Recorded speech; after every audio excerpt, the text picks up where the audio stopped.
सबसे पहले competitive exam में क्वेश्चन पूछा जाता है सेल से। तो सेल आपने बहुत बार पढ़ा है। The cell also called the structure unit of the body. पूछा जाता है structure unit of the body किसको बोलते हैं। पूछा जाता है basic unit of the body किसको बोलते हैं। Basic unit of the body किसको बोलते हैं। क्वेश्चन पूछा जाता है function unit of the body किसको बोलते हैं। क्वेश्चन पूछा जाता है physical basis of the life किसको बोलते हैं। तो आपका एक ही आंसर जाएगा सेल सेल सेल। क्लियर है। ग्रुप ऑफ द सेल आपको अच्छी तरह पता है किसको बोलते हैं। टिश्यू को बोलते हैं। टिश्यू को बोलते हैं। एक और क्वेश्चन निकलता है बच्चे power house of the cell किसको बोलते हैं। Power house of the cell किसको बोलते हैं। तो आपका आंसर जाएगा माइटोकॉन्ड्रिया। माइटोकॉन्ड्रिया। एक और क्वेश्चन पूछा जाता है आपसे माइटोकॉन्ड्रिया रिस्पॉन्सिबल फॉर। तो माइटोकॉन्ड्रिया किसके लिए रिस्पॉन्सिबल होता है सेल में। तो आपका आंसर जाएगा एटीपी सिंथेसिस। एटीपी सिंथेसिस ध्यान रखना। एटीपी सिंथेसिस जो अपने को ऊर्जा मिलती है उसके लिए रिस्पॉन्सिबल कौन होता है। माइटोकॉन्ड्रिया। आरआरबी का पूछा हुआ क्वेश्चन है। Aerobic respiration is performed by. Cell के अंदर कौन है जो एरोबिक रेस्पिरेशन फॉलो करता है। माइटोकॉन्ड्रिया। विदाउट ऑक्सीजन ये नहीं चल पाता। तो पूछा जाता है aerobic respiration is performed bye. आपका वन लाइन में आंसर जाएगा माइटोकॉन्ड्रिया। इसके अलावा steroid synthesis occur in. Steroid का सिंथेसिस कहाँ पे होता है। तो आपका आंसर फिर भी क्या जाएगा माइटोकॉन्ड्रिया। तो ये आरआरबी के क्वेश्चन आए हुए हैं माइटोकॉन्ड्रिया से जो मैंने आपको बता दिए हैं। नेक्स्ट टॉपिक बीच में ले लिया मैंने एंजाइना पेक्टोरिस। Angina pectoris. तो एंजाइना पेक्टोरिस भी आपको अच्छी तरह पता है। कॉम्पिटिटिव एग्जाम के व्यू से काफ़ी इंपॉर्टेंट टॉपिक माना जाता है और इसके बारे में भी क्या क्या क्वेश्चन आए हुए हैं अपने जानेंगे। तो एंजाइना पेक्टोरिस का मतलब क्या होता है देखें तो angina pectoris mean chest pain. Chest pain resulting from the myocardial ischemia. Myocardial that is the middle layer of the heart. और मायोकार्डियम के अंदर क्या हो जाएगा इस्कीमिया बोले तो lack of blood supply. Lack of blood supply से क्या होता है हार्ट की मसल में पेन होने लग जाता है। उस पेन का नाम है एंजाइना पेक्टोरिस और डीएसएसबी का ये रिपीटेड क्वेश्चन है। नेक्स्ट है angina is caused by imbalance between O2 and demand by myocardial muscle. Myocardial muscle that is the middle layer of the heart है जिसको कितनी अमाउंट में ऑक्सीजन चाहिए कितनी डिमांड चाहिए उतनी डिमांड फुलफिल नहीं हो पाती है उसको अपने क्या बोलते हैं एंजाइना पेक्टोरिस बोलते हैं। और ऑक्सीजन की प्रॉपर डिमांड ना होने की वजह से क्या होता है मायोकार्डियल में क्रेवलिंग होने लग जाती है बोले तो पेन होने लग जाता है जिनको बोलते हैं एंजाइना पेक्टोरिस। तो आपके सामने क्वेश्चन आया हुआ है एक lack of oxygen supply to myocardial of the heart lead to. तो आपका आंसर क्या जाएगा सिंपल सा है बच्चे। आपका आंसर जाएगा एंजाइना। आपका आंसर जाएगा एंजाइना। बड़ा ही प्यारा क्वेश्चन है ध्यान में रखना। कॉम्पिटिटिव एग्जाम के व्यू से काफ़ी इंपॉर्टेंट माना जाता है टॉपिक। दैन नेक्स्ट अपने क्वेश्चन बढ़ते हैं। नेक्स्ट क्वेश्चन आपको दिख रहा है विच of the following condition is the predominant cause of angina. Coronary artery spasm, inadequate oxygen supply to the myocardium, gastric disease, cardiac disease। बहुत अच्छे बहुत अच्छे। इस तरह से अगर राइट आंसर जाएंगे तो मंजिल ज़्यादा दूर नहीं है। बहुत अच्छे। B is the right answer. B is the right answer. बात करें एंजाइना पेक्टोरिस के कोज की बात करें बच्चे सबसे पहले coronary artery spasm. Coronary artery spasm का मतलब आपको पता है हार्ट को ब्लड सप्लाई करती है कॉर्नरी आर्टरी और कॉर्नरी आर्टरी का स्पाज्म का मतलब वेसो कॉन्ट्रैक्शन हो गया। अब ब्लड प्रॉपर हार्ट के पास नहीं जाएगा देन पेन होगा। अथेरोस्क्लेरोसिस में पता है आपको आर्टरी में क्या होता है कोलेस्ट्रॉल है या पेट डिपॉजिट होने लग जाती है। देन फर्दर वो क्या हो जाती है नैरो हो जाती है जिनकी वजह से फिर ऑक्सीजन सप्लाई प्रॉपर नहीं होगी। इसके अलावा increase demand of O2 by myocardial muscle. Myocardial it means middle layer of the heart. इसकी डिमांड इसकी डिमांड क्या होगा, इसकी मायोकार्डियल मसल की डिमांड ऑक्सीजन की ज़्यादा है और कोरोनरी आर्टरी पीछे से कम लेके आ रही है, देन क्या हो जाएगा, सिंपल सा ध्यान रखना बच्चे, एंजाइना पेक्टोरिस हो जाएगा। चलो इसी लेवल पे एक क्वेश्चन और आपके सामने, क्या जाएगा right answer, which of the following condition is predominant cause of angina.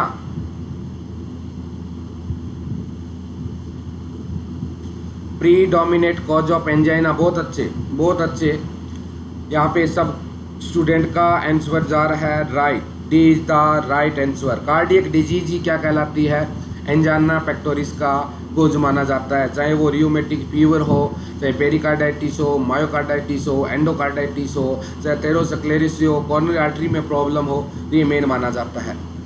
Type है बच्चे मोस्ट इंपॉर्टेंट माना जाता है। टाइप की बात करें अपने तो आपको पता है एंजाइना पेक्टोरिस है वो 3 टाइप का होता है। एंजाइना पेक्टोरिस कितने टाइप का होता है, 3 टाइप का होता है। आइए जानते हैं वो कौन कौन से टाइप है जिनसे क्वेश्चन निकले हुए हैं, वो भी अपने 1 बाय 1 देखेंगे।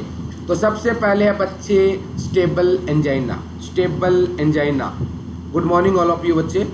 स्टेबल एंजाइना, स्टेबल एंजाइना का मतलब इसको अपने बोलते हैं क्लासिकल एंजाइना। कॉमन फॉर्म पूछ ले आपसे, मैंने आगे देखो कॉमन फॉर्म लगाया है, अगर आपसे पूछ ले most common form of angina तो आपका आंसर जाएगा स्टेबल एंजाइना। स्टेबल एंजाइना का अदर नेम है बच्चे क्लासिकल एंजाइना, ठीक है। स्टेबल एंजाइना का और भी नेम है, क्या नेम है, also known as exertional angina या angina of effort. Exertion angina या एंजाइना ऑफ अपर्ट के नाम से भी इसको जानते हैं। कब होता है ये देखें, it occur during intolerance exercise या इमोशनल स्ट्रेस। अगर आपको इमोशनल स्ट्रेस ज़्यादा होता है या हैवी एक्सरसाइज करते हैं जिनको टॉलरेंट नहीं कर पाते हैं, तब क्या होता है, चेस्ट पेन होना स्टार्ट होता है, जिनको बोलते हैं stable angina, classical angina, exertional angina या एंजाइना ऑफ अपर्ट के नाम से जानते हैं। मोस्ट कॉमन देखने को मिलता है, कोई पर्सन एक्सरसाइज करता है, इमोशनल स्ट्रेस होता है, देन टाइम क्या होता है, पेन होना स्टार्ट हो जाता है। ये पेन की बात करें, ये पेन बच्चा देखें तो अपने रेस्ट के थ्रू भी रिलीव्ड हो सकता है, इम्प्रूवमेंट हो सकता है, पेन कम हो सकता है, या रेस्ट के अलावा देखें तो नाइट्रोग्लिसरीन टेबलेट देंगे तो भी ये पेन क्या हो जाएगा, रिलीव्ड हो जाएगा, कम हो जाएगा। तो ये तो था स्टेबल एंजाइना। क्लासिकल एंजाइना बोलते हैं इसको, एक्सर्शनल एंजाइना बोलते हैं इसको, एंजाइना ऑफ अपर्ट्स के नाम से भी इसको जाना जाता है। क्लियर है। दूसरा है बच्चे यहाँ पे अनस्टेबल एंजाइना। अनस्टेबल एंजाइना, और यह बहुत अच्छा क्वेश्चन निकालता है। अनस्टेबल एंजाइना जिनको अपने प्री इनफार्क्शन एंजाइना के नाम से जानते हैं, प्री इनफार्क्शन एंजाइना के नाम से जानते हैं। Most danger type of angina, ये आपका क्वेश्चन बन गया है बच्चे। पूछे आपसे common form angina, stable angina, अगर आपसे पूछे कि most danger type of angina तो आपका आंसर क्या जाएगा, आप बोलोगे जी अनस्टेबल एंजाइना। एक ऐसा एंजाइना है, ऐसा पेन है जो पेशेंट को कब होता है, रेस्ट के दौरान होता है। स्टेबल एंजाइना तो ड्यूरिंग एक्सरसाइज पेन देखने को मिलता है, इमोशनल स्टेर। लेकिन अनस्टेबल एंजाइना एक शीतल 6:15 बजे टाइम डाला हुआ था, 6:15 बजे क्लास स्टार्ट हुई थी। सेल हम पढ़ चुके हैं और इसके बाद अपने पढ़ रहे हैं एंजाइना पेक्टोरिस। देन अगर एक डीपली टॉपिक पे जाएंगे फिर अपने एंडो पे आ जाएंगे। In the angina pain occur at rest, ठीक है। अनस्टेबल एंजाइना में जो पेन होता है वो पर्सन बैठा हुआ रहता है तो भी पेन होता है। Pain severity increase with duration and pain not be relieved by nitroglycerin and rest.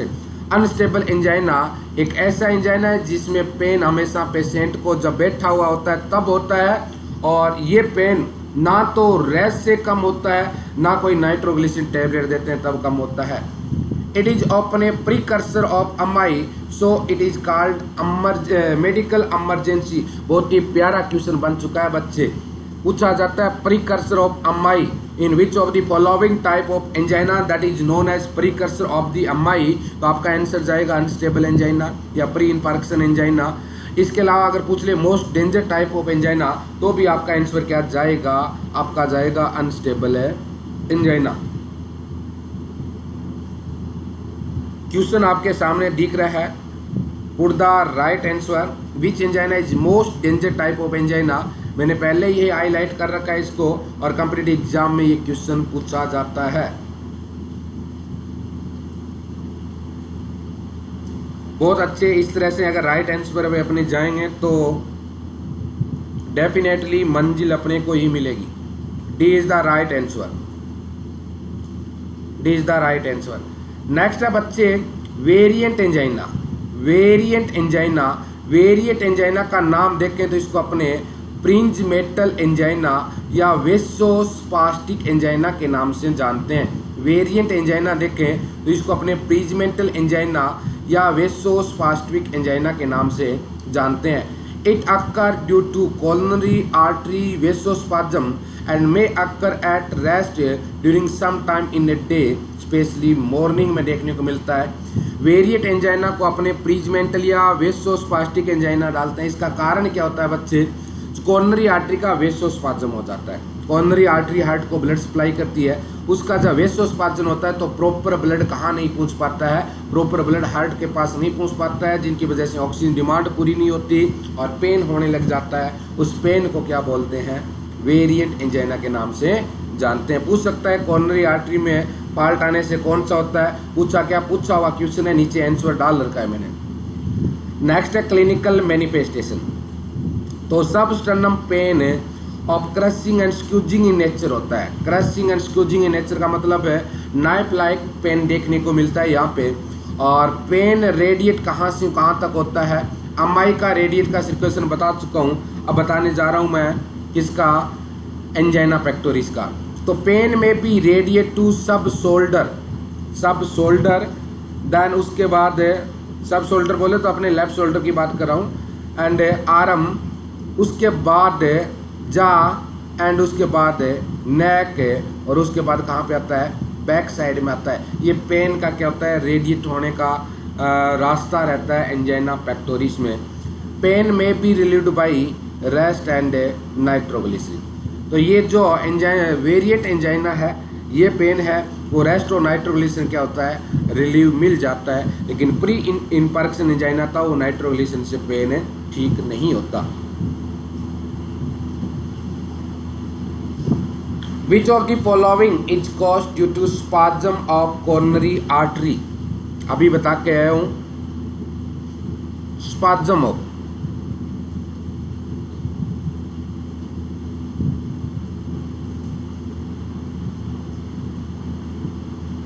बहुत अच्छे, बहुत अच्छे, सबका आंसर जा रहा है बी। तो बी को अपने कर लेंगे राइट, बी को कर लेंगे राइट। कल अपने पढ़ा था अमाई के अंदर बच्चे ईसीजी, आज अपने जानेंगे क्या रहता है। अमाई के अंदर पढ़ा था एसटी सेगमेंट एलिवेशन होता है, ठीक है, लेकिन यहाँ पे एंजाइना पेक्टोरिस में क्या होता है, एसटी सेगमेंट डिप्रेशन देखने को मिलता है। ये बात दिमाग में बिठा लेना, क्वेश्चन निकलता है।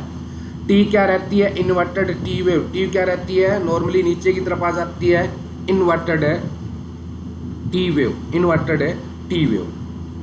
यहाँ से क्वेश्चन आया हुआ, नीचे पढ़ेंगे अपने। इसके अलावा जब मैनेजमेंट की बात करें एंजाइना पेक्टोरिस की, तो पेन का कैरेक्टरिस्टिक देखते हैं। इसके बाद क्या होता है, पेशेंट को बेड रेस्ट प्रोवाइड करते हैं और ऑक्सीजन देते हैं। इसके अलावा एडमिस देते हैं नाइट्रोग्लिसरीन टेबलेट, रूट रहता है सबलिंगुअल, डोज देते हैं fast dose, fast tablet of 5 mg और मैक्सिमम 15 mg तक देते हैं, ठीक है। एक्शन रहता है अक्कर विद इन 3 मिनट। तो ये बात सिंपल सी बताई है मैंने। नाइट्रोग्लिसरीन टेबलेट होती है, रूट सबलिंगुअल होता है, एक डोज देते हैं टंग के नीचे और टेबलेट असर 3 मिनट में कर जाती है। 5 मिनट तक वेट करते हैं, अगर पेशेंट का पेन गायब नहीं होता सेकंड डोज दे देते हैं नाइट्रोग्लिसरीन की। फिर 5 मिनट तक वेट करते हैं, फिर भी पेन में कोई इम्प्रूवमेंट नहीं आता, देन अपने क्या करेंगे, देन थर्ड डोज देंगे। कितना हो गया, 5 5 5 15 mg की टेबलेट दे दी अपने, पेशेंट को इम्प्रूवमेंट नहीं है। इट मीन बच्चे वो पेन एंजाइना पेक्टोरिस का नहीं है, वो पेन किसका है, अमाई का है। पेन किसका है, अमाई का है। और पेशेंट को इमरजेंसी हॉस्पिटल शिफ्ट करना पड़ता है। नेक्स्ट है administer aspirin and beta blocker drug, propranolol, metoprolol, atenolol to slow the heart rate and decrease blood pressure. अपने क्या करते हैं इसमें देंगे कि हार्ट रेट डिक्रीज हो जाए, बीपी डिक्रीज आ जाए, ये अपने नॉर्मली टेबलेट देते हैं। पोजीशन कौन सी देते हैं इसमें? फाउलर पोजीशन देते हैं, फाउलर पोजीशन देते हैं। चलो फिर टेबलेट पे क्वेश्चन आ गया तो बता दो जल्दी जल्दी। Which of the following medication is administered sublingually for managing angina pectoris? Reena good morning बेटे, लेट हो गए।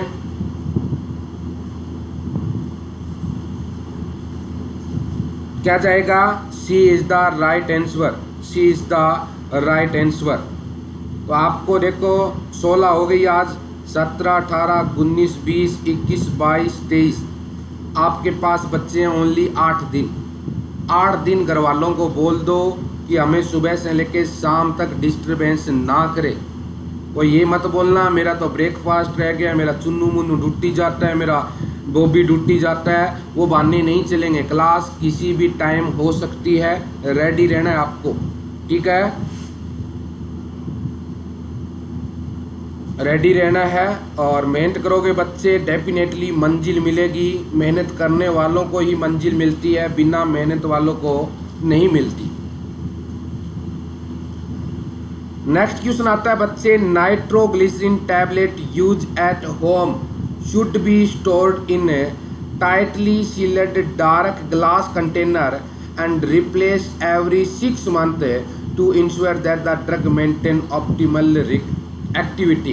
तो नाइट्रोग्लिसरीन टैबलेट कहाँ पे स्टोर करते हैं तो आपको बताना, डार्क ग्लास कंटेनर, और जो कंटेनर है उसको 6 महीने बाद क्या कर लेंगे अपने, रिप्लेस कर लेंगे। ये बात भी दिमाग में बिठा लेना। क्वेश्चन आया हुआ है, क्वेश्चन कॉम्पिटिटिव एग्जाम का पूछा हुआ है, की पॉइंट बना के मैंने क्वेश्चन दे दिया आपको। A client with angina show the nurse her nitroglycerin that she is crying in plastic bag in her pocket. Nitroglycerin should be keeped, तो आपका आंसर बहुत ही यस राइट, सबका आंसर यहाँ पे राइट जा रहा है। बहुत अच्छे, बहुत अच्छे। D is the right answer, D is the right answer. इसके अलावा मैंने बोला था अभी पैटर्न मेरा क्लास का अलग रहेगा, जिसके अंदर आपको ये ना लगेगा कि हम डीपली जा रहे हैं, सुपरफिशियल जा रहे हैं। दोनों कड़ी साथ साथ लेके चल रहा हूँ मैं। आइए नेक्स्ट टॉपिक अपना कंटिन्यू चलेगा, बीच में कार्डियक भी आ जाएगा। इससे क्या रहेगा, आपको रहेगा कि हाँ यार एक टॉपिक पढ़ा था एंजाइना पेक्टोरिस, बीच बाद में ये पढ़ा था, उसके बाद एक टॉपिक पढ़ा था। इस एंगल में अपने चलेंगे, सारे टॉपिक बहुत अच्छे से कवर हो जाएंगे 8 दिन में। Failure to form semen to ejaculate, failure to form semen to ejaculate that is called, RIMS का पूछा हुआ क्वेश्चन है। Failure to semen to ejaculate उसको अपने क्या बोलते हैं, तो आपका आंसर क्या जाएगा, एस्पर्मिया। आपका आंसर क्या जाएगा, एस्पर्मिया। ध्यान रखना, failure to form semen, semen का फॉर्मेशन ही नहीं हो रहा है, फेलियर हो रहा है इजेकुलेट होने के लिए, उसको अपने क्या बोलते हैं, एस्पर्मिया।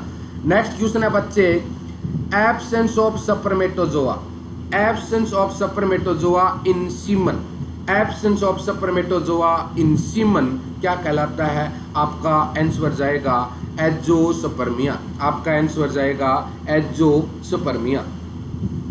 एक वर्ड और है बच्चे, टिरेटोस्पर्मिया। टिरेटोस्पर्मिया क्या होता है, टिरेटोस्पर्मिया क्या होता है, mean malformed sperm in the semen, malformed sperm in the semen that is known as teratospermia. Semen तो है, स्पर्म भी है, लेकिन किस टाइप का वो, माल फॉर्मेट है, उसको अपने बोलेंगे टिरेटोस्पर्मिया। नेक्स्ट है बच्चे, लॉस और reduction of motility of spermatozoa in semen which is associated with infertility that is known as asthenospermia, asthenospermia. Loss और reduction of motility of spermatozoa in semen which is associated with infertility that is known as asthenospermia. क्या बोलते हैं इसको? अपने एस्टेनोस्पर्मिया के नाम से जानते हैं। इसका मतलब है कि जो स्पर्म है वो सीमन में वो मूवमेंट नहीं कर पाते, विजाइना में डिपॉजिट हो जाते हैं ड्यूरिंग इंटरकोर्स है, लेकिन वो फ्लोपियन तक मूवमेंट करके नहीं जा पाते हैं। उनको बोलते हैं एस्टेनोस्पर्मिया, जिनकी वजह से इनफर्टिलिटी होने के चांस क्या होते हैं? ज़्यादा होते हैं। इसके अलावा बात करें बच्चे अपने यहाँ पे past 22 pair of chromosome, past 22 pair of chromosome that are same in male and female that is known as autosome. Start के जो 22 पेयर है या 44 क्रोमोसोम है वो मेल और फीमेल में सेम पाए जाते हैं। आगे वाले 2 क्रोमोसोम है, मेल में पाया जाता है XY और फीमेल में पाया जाता है XX। तो स्टार्ट के जो 22 पेयर क्रोमोसोम होते हैं उनको अपने ऑटोसोम के नाम से जानते हैं। ये कॉम्पिटिटिव एग्जाम का पूछा हुआ क्वेश्चन है। और आगे जो XY क्रोमोसोम होता है, XY क्रोमोसोम होता है, उनको अपने किस नाम से जानते हैं? एलोसोम या हेटेरोक्रोमोसोम, एलोसोम या हेटेरोक्रोमोसोम के नाम से जानते हैं। क्लियर है? एलोसोम या हेटेरोक्रोमोसोम के नाम से नॉर्मली इसको जानते हैं। नेक्स्ट है बच्चे enlargement of the breast in the male. Male के अंदर ब्रेस्ट का बढ़ना, ब्रेस्ट का इनलार्जमेंट होना क्या कहलाता है? आप बोलोगे जी गायनीकोमेस्टिया, गायनीकोमेस्टिया। आपसे पूछा जाता है गायनीकोमेस्टिया के लिए कौन सा ड्रग रिस्पॉन्सिबल होता है? आप बोलोगे जी एक पर्सन है और उसको क्या है? कोन सिंड्रोम है, कोन सिंड्रोम। बताया था क्या होता है कोन syndrome? Yes, dear student, tell me what is called Cohen syndrome। हाल ही में एंडोक्राइन सिस्टम कंप्लीट कराया है मैंने और उम्मीद है सबका आंसर सही आएगा।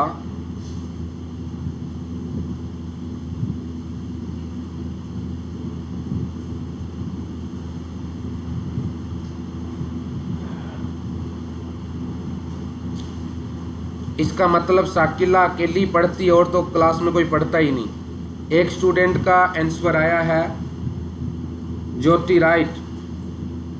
यहाँ पे क्या होता है? एल्डोस्टेरोन हार्मोन का लेवल जब इंक्रीज हो जाता है, कौन सीक्रेट करता है एल्डोस्टेरोन हार्मोन को? Adrenal gland. एल्डोस्टेरोन हार्मोन का लेवल इंक्रीज हो जाता है, उनको अपने बोलते हैं कोन सिंड्रोम। और एल्डोस्टेरोन हार्मोन का काम होता है सोडियम प्लस वाटर का रीअब्जॉर्प्शन करना, पोटेशियम का क्या करना? किडनी से एक्सक्रीशन करवाना। सोडियम प्लस वाटर का रीअब्जॉर्प्शन करवाना और पोटेशियम का एक्सक्रीशन कराना। ये फंक्शन किसका होता है आपको बताना है। किसका होता है आपको सिंपल सा बताना है? एल्डोस्टेरोन। अब पोटेशियम एक्सक्रीशन होता है तो पोटेशियम की कमी हो जाती है बॉडी में, तो हाइपोकैलेमिया की कंडीशन में अपने एक ड्रग लेते हैं, उस ड्रग का नाम है स्पाइरोलैक्टोन, स्पाइरोलैक्टोन। और इस ड्रग का साइड इफेक्ट क्या है? ये ड्रग करता है गायनीकोमेस्टिया। क्या करता है? गायनीकोमेस्टिया। कैसे? मेल में टेस्टोस्टेरोन हार्मोन का प्रोडक्शन क्या कर देगा? कम कर देगा। और मेल में टेस्टोस्टेरोन हार्मोन की मेहरबानी होती है कि मेल के ब्रेस्ट नहीं होती, नहीं तो मेल के भी मेल की तरह क्या होती? ब्रेस्ट देखने को मिलती अगर ये टेस्टोस्टेरोन हार्मोन नहीं होता। नेक्स्ट है बच्चे यहाँ पे primary hormone therapy like HCG increase the production of testicular androgen like testosterone which help to descend the testis. तो इंट्रायूटेराइन लाइफ की बात करते हैं। अगर HCG इंट्रायूटेराइन हार्मोन में क्या होता है? मदर के जो HCG हार्मोन होता है वो क्या करता है? मेल से, मेल अगर पर्सन है तो मेल से क्या करवाएगा? मेल से टेस्टोस्टेरोन हार्मोन सीक्रेट करवाएगा, जो नॉर्मली क्या करता है? टेस्टिस को डिसेंड करता है। नॉर्मली आपको दिख रहा है जैसा कि पिक्स में टेस्टिस हमेशा कहाँ पे होता है? 8 मंथ तक टेस्टिस कहाँ पे होता है? अब्डोमेन कैविटी में होता है। And the 8th month 8 month का जब एंड होता है तब कहाँ पे आ जाता है, सेक्रोटम में आता है, सेक्रोटम के अंदर। जैसे कि दिखाया, एक टेस्टिस दिखा रहा है, पेनिस के नीचे देखो दिखा रहा है, उसको डिसेंट टेस्टिस बोला है।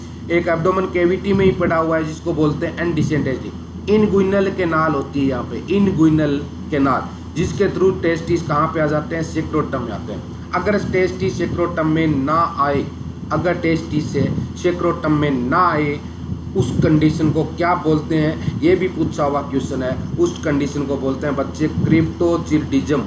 क्रिप्टोचिडिज्म is a condition in which one और both the testis does not descend into the scrotum, does not descend into the scrotum.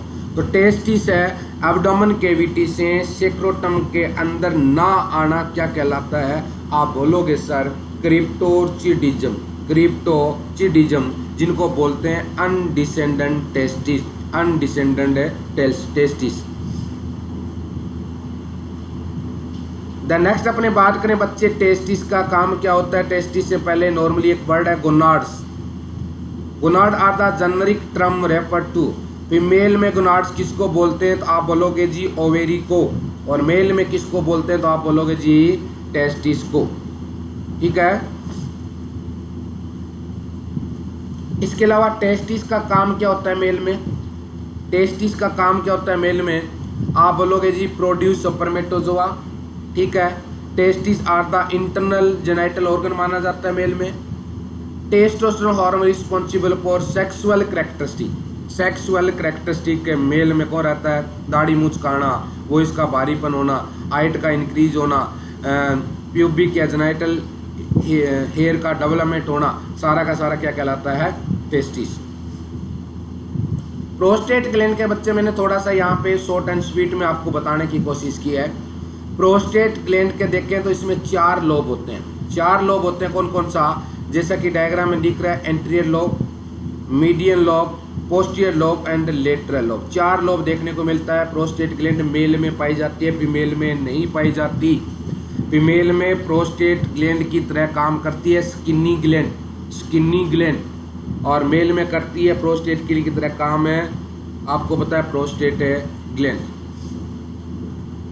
तो प्रोस्टेट ग्लैंड के 4 लोब होते हैं बच्चे, anterior lobe, middle lobe, lateral lobe. लेकिन question आया हुआ एक क्वेश्चन पूछा जाता है, palpate during digital rectal examination by rectum.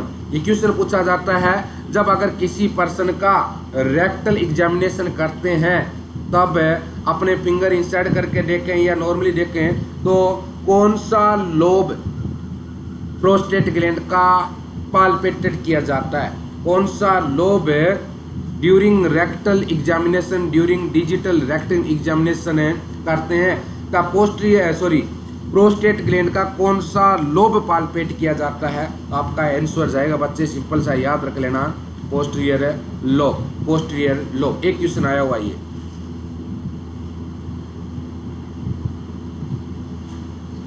इसके अलावा बात करें टेस्टोस्टेरोन हार्मोन की, टेस्टोस्टेरोन हार्मोन की बात करें तो is a male sex hormone that is the responsible for growth and development of masculine characteristic in the mail.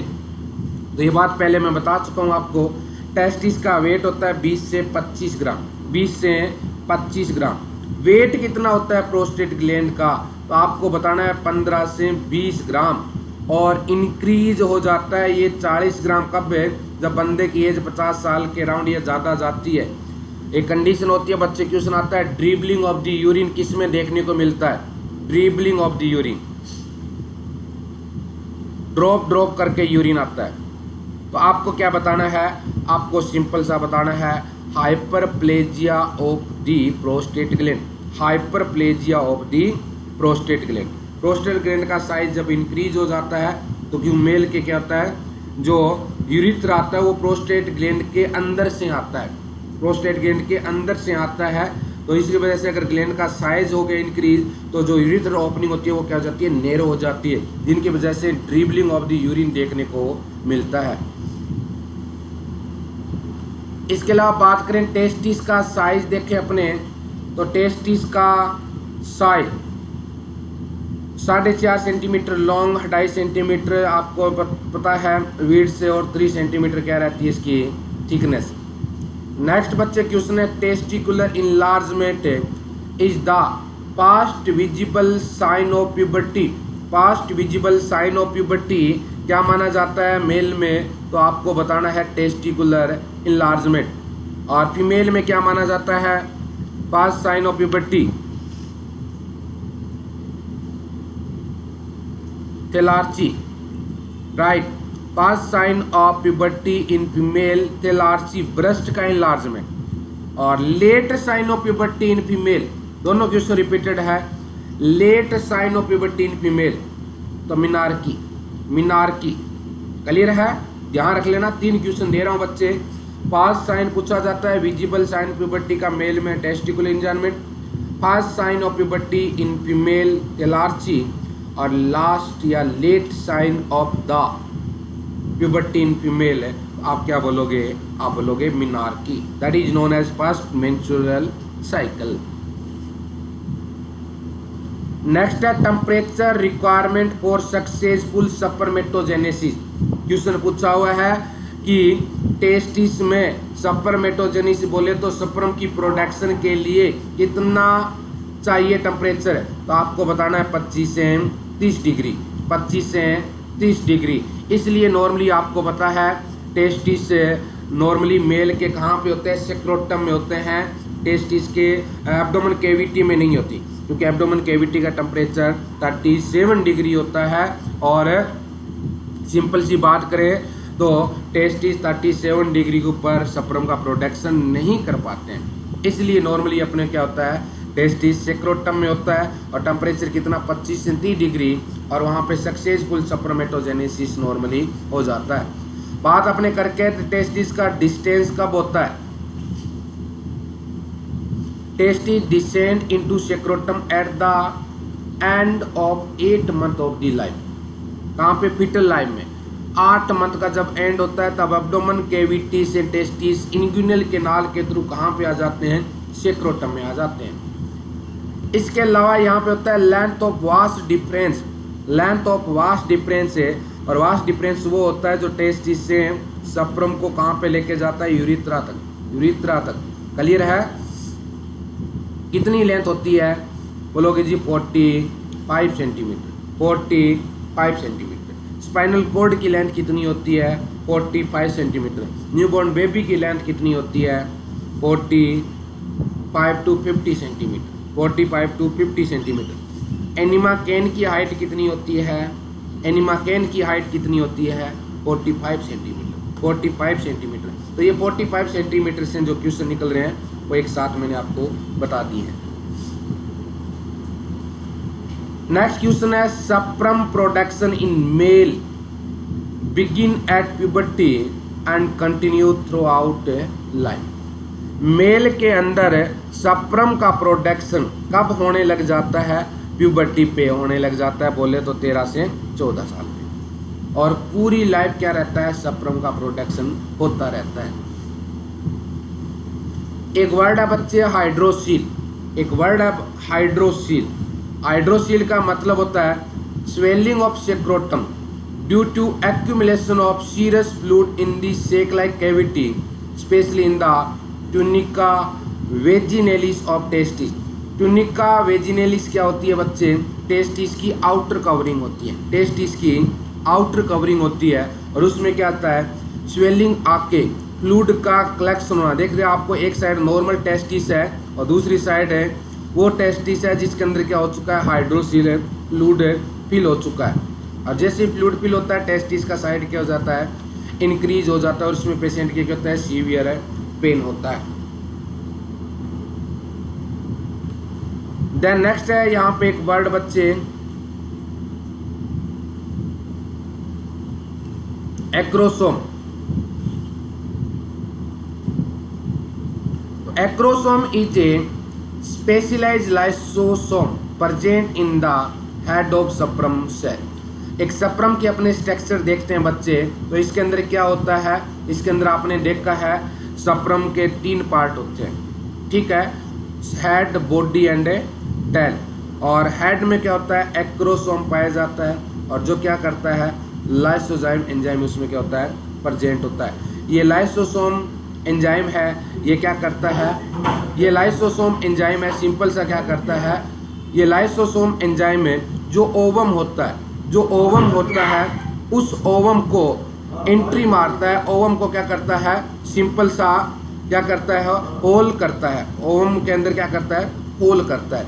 यही बात है, मैंने बताया यहाँ पे acrosome contain high hyaluronidase and protease enzyme, high hyaluronidase and protease enzyme which help the sperm to penetrate into the ova. जो acrosome होता है इसके अंदर देख के एंजाइम एक high hyaluronidase and protease enzyme पाया जाता है, प्रोटीज एंजाइम पाया जाता है। ये एंजाइम क्या करते हैं, ये करते हैं ओवा को पेनिट्रेट करेंगे, जिनकी वजह से ओपनिंग हो जाएगी और इजीली सप्रम किस में चला जाएगा, ओवम में चला जाता है, जिनको बोलते हैं अपने फर्टिलाइजेशन हो चुका है, जिनको बोलते हैं अपने क्या हो चुका है, फर्टिलाइजेशन हो चुका है। और फर्टिलाइजेशन है सिंपल सा आपको मैं बता देता हूँ, for fertilization sperm cell must pass through the corona radiata that is the outer most layer of the ovum. तो यहाँ पे मैं सबसे पहले आपको डायग्राम पे लेके जाता हूँ, डायग्राम के ऊपर बताऊँ आपको। तो ये ओवम की एक स्ट्रक्चर है बच्चे, ओवम की एक स्ट्रक्चर है, और ओवम की जो आउटर लेयर होती है, ओवम या ओवा बोलते हैं, ओवम की जो आउटर लेयर होती है उनको बोलते हैं कोर्ना रेडिएटा। क्या बोलते हैं, ओवम की जो आउटर लेयर होती है उसको क्या बोलते हैं, कोर्ना रेडिएटा, जैसा कि आपको डायग्राम के अंदर विजिबल है। और कोर्ना रेडिएटा के नीचे जो लेयर होती है उनको बोलते हैं अपने, क्या बोलते हैं, जोना पेलुसिडा। और इसके नीचे जो लेयर होती है इनर वाली, जिनको बोलते हैं विटेलिन मेम्ब्रेन। तो सिंपल सा देख के आउटर टू इनर की तरफ है। तो सबसे पहले बात करें ओवम की आउटर लेयर कौन सी होती है, आप बताओगे जी, कोर्ना रेडिएटा। ये कोर्ना रेडिएटा ही होती है जो ओवरी से ओवम जब फ्लोपियन तक जाता है, ओवेरी से ओवम फ्लोपियन ट्यूब तक जाता है, तब ओवम को न्यूट्रिशन प्रोवाइड करती है, वो लेयर मानी जाती है कोर्ना रेडिएटा। और जैसे ही फ्लोपियन ट्यूब में ओवम पहुंच जाता है, वहाँ पे ओवम और सप्रम को न्यूट्रिशन प्रोवाइड करता है। न्यूट्रिशन प्रोवाइड कौन करता है, फ्लोपियन ट्यूब में पाई जाती है पैग सेल, फ्लोपियन ट्यूब में पाई जाती है पैग सेल है, जो ओवम और सप्रम को फ्लोपियन ट्यूब में क्या करती है, न्यूट्रिशन प्रोवाइड करती है। ठीक है, ये क्वेश्चन पूछे हुए हैं दोनों बच्चे, ध्यान रखना।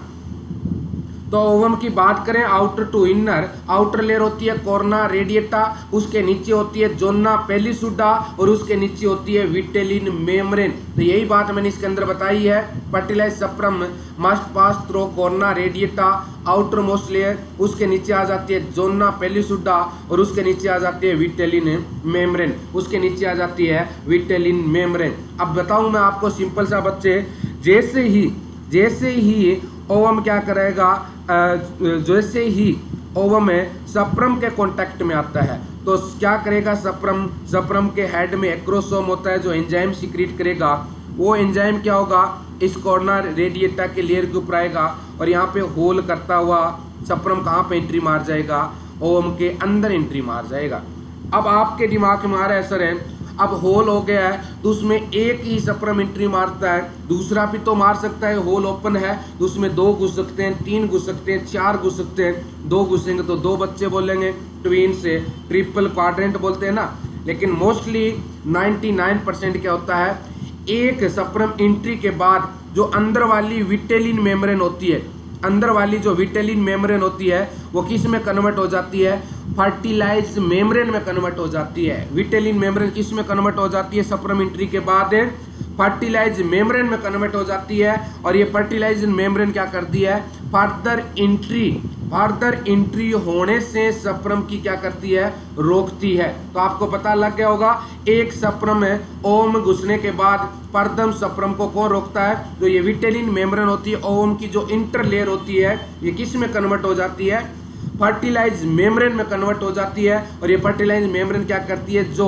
ओपनिंग थी उसको क्या कर देती है, क्लोज कर देती है। और वहां पे सप्रम एंट्री नहीं कर पाता। बोला सर जिनके 2 होते हैं, 3 होते हैं, 4, वहाँ पे बच्चे विटेलिन मेम्ब्रेन होते हैं, वो फर्टिलाइजेशन मेम्ब्रेन में कन्वर्ट होने में डिले हो जाती है, जिनकी वजह से एक की बजाय फर्दर सप्रम क्या कर लेते हैं, एंट्री मार लेते हैं। अब यहाँ पे बात करें अपने यहाँ पे, तो इमीडिएटली आफ्टर फर्टिलाइजेशन में चेंज अकर इनटू फर्टिलाइजेशन एग मेम्ब्रेन। कौन सी मेम्ब्रेन के अंदर है? विटेलिन मेम्ब्रेन में क्या बना देती है? ये फर्टिलाइजेशन मेम्ब्रेन बना देती है। और फर्टिलाइजेशन मेम्ब्रेन क्या करेगी? Which prevent entry of further है सप्रम। ये विटेलिन मेम्ब्रेन फर्टिलाइजेशन मेम्ब्रेन में कन्वर्ट हो जाती है और ये फर्दर सप्रम को एंट्री करने से ओवम में क्या करेगी? रोकेगी। ठीक है, तो यही है, देखो आफ्टर फर्टिलाइजेशन विटेलिन मेम्ब्रेन है कन्वर्ट इनटू फर्टिलाइजेशन है मेम्ब्रेन। जो मैंने बात बताई है वो यहाँ पे भी मैंने मेंशन कर दी है ताकि आपके अच्छे से याद रहे। तो यहाँ तक क्लियर हुआ? यहाँ तक क्लियर है सबको?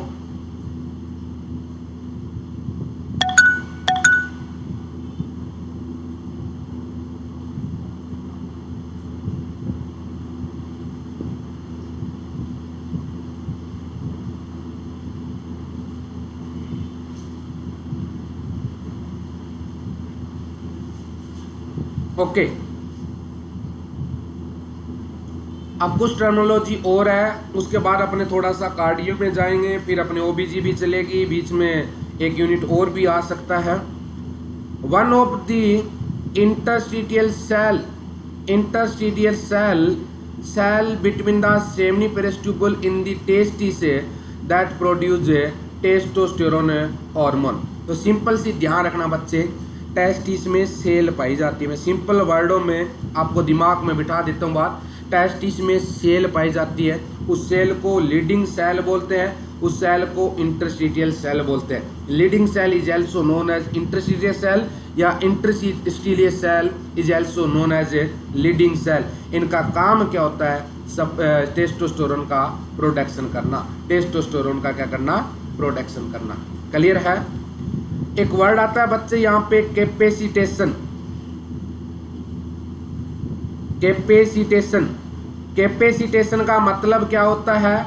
Is a natural process that help सप्रम सेल टू फर्टिलाइज ओवा। क्लियर है? कैपेसिटेशन का मतलब क्या है? कैपेसिटेशन का मतलब होता है कि सप्रम होता है वो ओवा को फर्टिलाइजेशन करने की जो कैपेसिटी रखता है, क्षमता रखता है, उनको अपने क्या बोलते हैं? कैपेसिटेशन बोलते हैं। एक वर्ड है बच्चे क्वेश्चन या coitus. What is the mean of question and coitus? का मतलब होता है sexual intercourse between men and women by insertion of penis into vagina, that is known as question and coitus. इसके अलावा एक वर्ड आता है इंसेमिनेशन। इंसेमिनेशन का मतलब होता है discharge of semen from the penis into vagina. जब इंटरकोर्स करते हैं, चरम सीमा पे पर पहुंचते हैं, जब सीमन का डिस्चार्ज होता है उसको अपने क्या बोलते हैं? इंसेमिनेशन बोलते हैं। क्या बोलते हैं? इंसेमिनेशन। और नेक्स्ट क्वेश्चन है, ये भी कॉम्पिटिटिव एग्जाम का रिपीटेड है, ये पीडिया से भी क्वेश्चन बनता है और मेल रिप्रोडक्टिव से भी क्वेश्चन बनता है। तो इनएबिलिटी टू रिट्रैक्ट प्रीप्यूज या foreskin to reveal the glans penis that is known as phimosis. Normally मैंने डायग्राम दिखाया बच्चे, जहाँ पे एक डायग्राम जहाँ पे क्रस्टर घूम रहा है, ये नॉर्मल पेनिस है। नॉर्मल पेनिस है, इसके ऊपर जो ग्लास पेनिस के ऊपर जो पोर स्किन होती है ये इसके ऊपर भी आ जाती है और बैक साइड में भी रिट्रैक्ट होती है, उसको तो नॉर्मल पेनिस बोलते हैं। लेकिन फिमोसिस वो कंडीशन है जिसमें ये पोर स्किन होती है ना, बिल्कुल टाइट होती है आगे से। ग्लास पेनिस से पोर स्किन बैक साइड में नहीं जा पाती है, जिनको अपने क्या बोलते हैं? फिमोसिस बोलते हैं। और इस कंडीशन में क्या करना पड़ता है? बाद में अपने को सर्जरी करवानी पड़ती है। कई बार ये नॉर्मली बच्चों में होता है और नॉर्मली इसकी सर्जरी नहीं करवाते, देन फर्दर प्रॉब्लम आनी स्टार्ट होती है मेल के अंदर। देन अपने को क्या होता है? मेल को ड्यूरिंग इंटरकोर्स से पेन होना स्टार्ट हो जाता है। इसके अलावा बात करें most common cause of urethritis. Urethritis it mean inflammation of the urethra. Most common positive agent क्या माना जाता है इसका?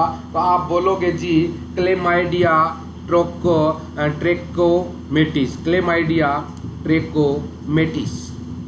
अब अपने बात कर रहे हैं most important topic congestive heart failure. Cell के बारे में डिस्कशन कर लिया, एंजाइना पेक्टोरिस के बारे में डिस्कशन कर लिया, मेल रिप्रोडक्टिव सिस्टम के बारे में डिस्कशन कर लिया। अब मैं फर्दर लेके जाऊंगा आपको कार्डियक सिस्टम के ऊपर। यहां तक कैसे ही है ना सबको? आगे बढ़े। ये टॉपिक ध्यान रख लेना बच्चा, जो मैं टॉपिक लेके हूँ इसके क्वेश्चन देखना, आपकी दिमाग की बत्ती जग जाएगी। इतने क्वेश्चन आए हुए इस टॉपिक से कि पढ़ते पढ़ते तुम भी थक जाओगे। चलो देखते हैं उस टॉपिक को जिससे सबसे ज़्यादा क्वेश्चन निकले हुए हैं, अपने 1 बाय 1 देखेंगे। तो वो नाम है बच्चे congestive heart failure. Congestive heart failure, जिनको अपने अदर नाम की बात करें तो कंजेस्टिव कार्डियक फेलियर के नाम से भी जान सकते हैं। तो सबसे पहला क्वेश्चन निकलता है डेफिनेशन से। सबसे पहला क्वेश्चन निकलता है डेफिनेशन से। आइए क्या है डेफिनेशन जानेंगे अपने। Inability of heart to pump adequate blood to meet the metabolic need of the body at rest और during exercise, that is known as congestive heart failure, congestive cardiac failure. क्या बात बताइए? Inability to heart pump. Heart normally pump करता है, जब pump करता है तो कार्डियक आउटपुट होता है, और कार्डियक आउटपुट एरोटा के थ्रू होल बॉडी में ब्लड सप्लाई होती है, जिनके थ्रू क्या होता है बॉडी की जो मेटाबॉलिक नीड होती है ऑक्सीजन ग्लूकोज वो पहुंचता है। लेकिन हार्ट यहाँ पे कार्डियक हार्ट फेल्यूर में क्या होगा, हार्ट अच्छे से पंप नहीं करेगा, जिससे कार्डियक आउटपुट डिक्रीज आ जाएगी। सेल एंड टिश्यू की जो मेटाबॉलिक नीड है वो पूरी नहीं होगी, जिनको अपने बोलते हैं congestive heart failure, cardiac heart failure. AIIMS और RUHS के अंदर ये आया हुआ क्वेश्चन है। इसके क्वेश्चन सारे के सारे मैं एक साथ नीचे कर दिया है। बात करें क्लासिफिकेशन की बात करें तो कंजेस्टिव हार्ट फेल्यूर बच्चे 2 टाइप का होता है। कंजेस्टिव हार्ट फेल्यूर कितने टाइप का होता है? 2 टाइप का होता है। एक लेफ्ट वेंट्रिकुलर फेल्यूर, एक होता है राइट वेंट्रिकुलर फेल्यूर। क्लियर है? मैंने बताया था ना, यहाँ पे सिंपल सा थोड़ा सा मैं लेके जा रहा हूँ आपको। किसके ऊपर है? चेम्बर के ऊपर।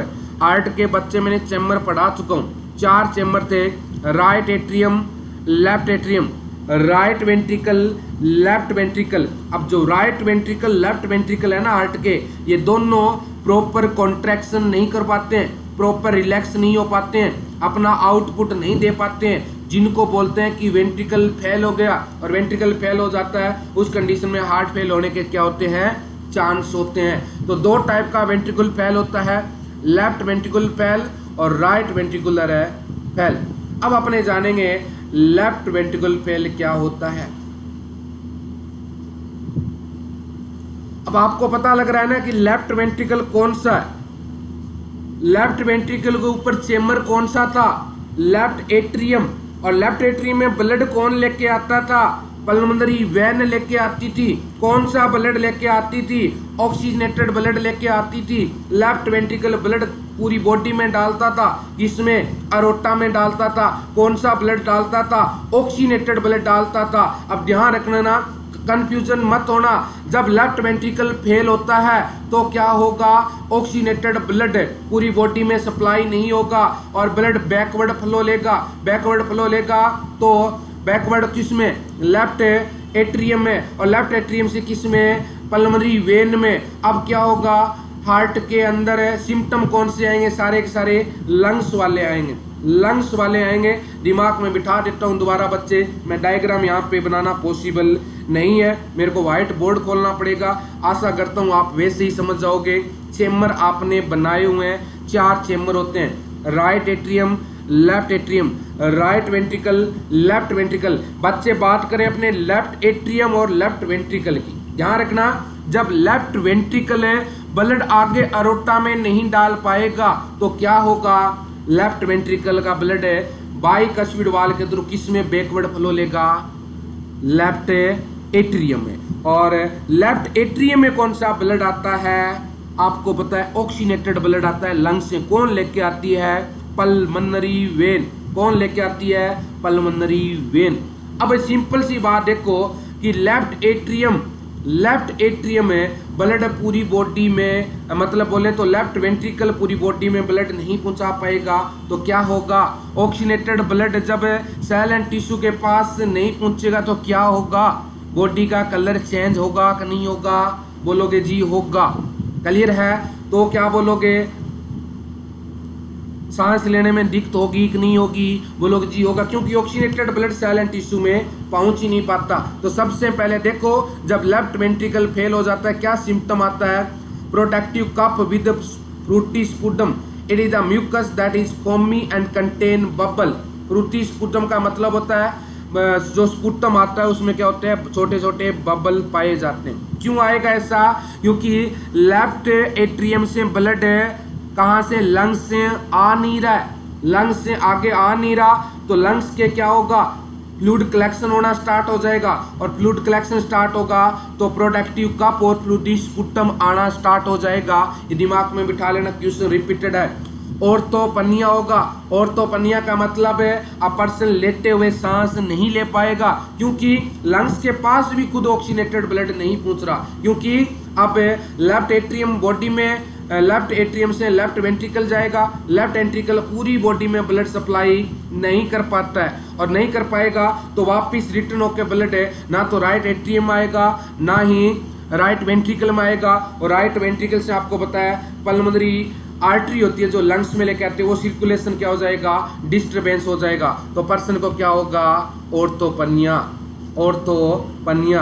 और क्या होगा, डिस्पनिया, शॉर्टनेस ऑफ ब्रीथ क्यों होगा, due to accumulation of fluid in the interstitial spatial alveoli of the lungs, क्योंकि फ्लूइड किस में हो जाएगा, जो ब्लड है एल्वेलाई में, वो ब्लड कहाँ नहीं पहुंच पाएगा, हार्ट में नहीं पहुंच पाएगा। क्यों नहीं पहुंच पाएगा, क्योंकि लंग्स से ब्लड लेके जाती है हार्ट तक पल्मोनरी वेन, कौन से चेम्बर में, लेफ्ट एट्रियम में, और लेफ्ट से लेफ्ट वेंट्रिकल, और वेंट्रिकल तो क्या है बच्चे, फेल है, तो पल्मोनरी वेन है वो ब्लड नहीं लेके जाएगी, तो ब्लड कहाँ पे कलेक्ट हो जाएगा, वो लंग्स में हो जाएगा, और जिनको बोलते हैं डिस्पनिया।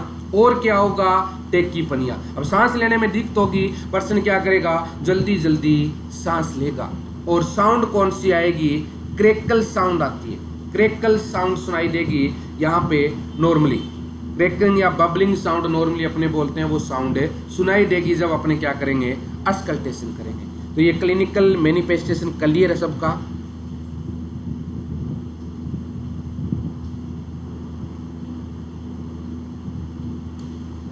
सबको क्लियर है ना, सिंपल सा बच्चे, चेम्बर की ध्यान रखना, लेफ्ट साइड वाला फेल हो रहा है ना, जब ध्यान रखना, एक छोटी सी बात बता देता हूं आपको, एक छोटी सी बात दिमाग में बिठा लेना हो, जब लेफ्ट वेंट्रिकल फेल होता है ना, तो सारे के सारे सिम्टम लंग्स वाले आएंगे, रेस्पिरेशन के आएंगे।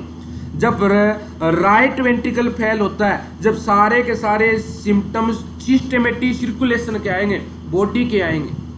दो बात ध्यान रख लेना, जब लेफ्ट वेंट्रिकल फेल होता है, सारे के सारे सिम्टम किसके आएंगे, लेफ्ट वेंट्रिकल फेल होता है, सारे के सारे सिम्टम है लंग्स से रिलेटेड आएंगे, क्योंकि लंग्स से ब्लड हार्ट में नहीं आ रहा। जब राइट वेंट्रिकल फेल हो जाता है, तब सारे के सारे सिम्टम किसके आएंगे, बॉडी के आएंगे, क्योंकि बॉडी का ब्लड अब लेफ्ट वेंट्रिकल तक नहीं पहुंच पाता, कि वो आके पंट नहीं करेगा, तो सुपीरियर वेना के वहाँ इंफीरियर वेना के वहाँ ब्लड नहीं डाल पाएंगे राइट एट्रियम में। तो ये बात थोड़ी सी दिमाग में बिठा लेना, यही बात है, इसका सेम उल्टा हो जाएगा। राइट वेंट्रिकल तो आपको बताया ऊपर होता है इसके राइट एट्रियम, और राइट एट्रियम पहला चेम्बर माना जाता है, जिसके अंदर डीऑक्सीनेटेड ब्लड लेके आता है अपर बॉडी से, कौन है, सुपीरियर वेना केवा, सुपीरियर है वेना केवा, और लोअर बॉडी से डीऑक्सीनेटेड ब्लड लेके आता है राइट एट्रियम में, कौन है, इन्फीरियर वेना केवा।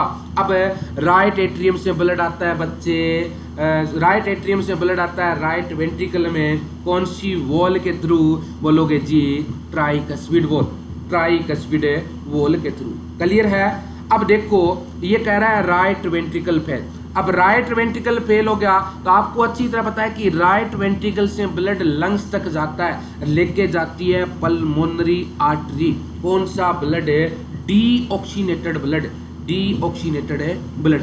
अब राइट वेंट्रिकल फेल हो गया तो ब्लड किस में नहीं जाएगा, पल्मोनरी आर्टरी में नहीं जाएगा, और पल्मोनरी आर्टरी में नहीं जाएगा तो क्या होगा बच्चे, लंग्स तक नहीं पहुंचेगा, लंग्स तक नहीं पहुंचेगा तो क्या होगा, अपने को ऑक्सीनेटेड ब्लड नहीं मिलेगा।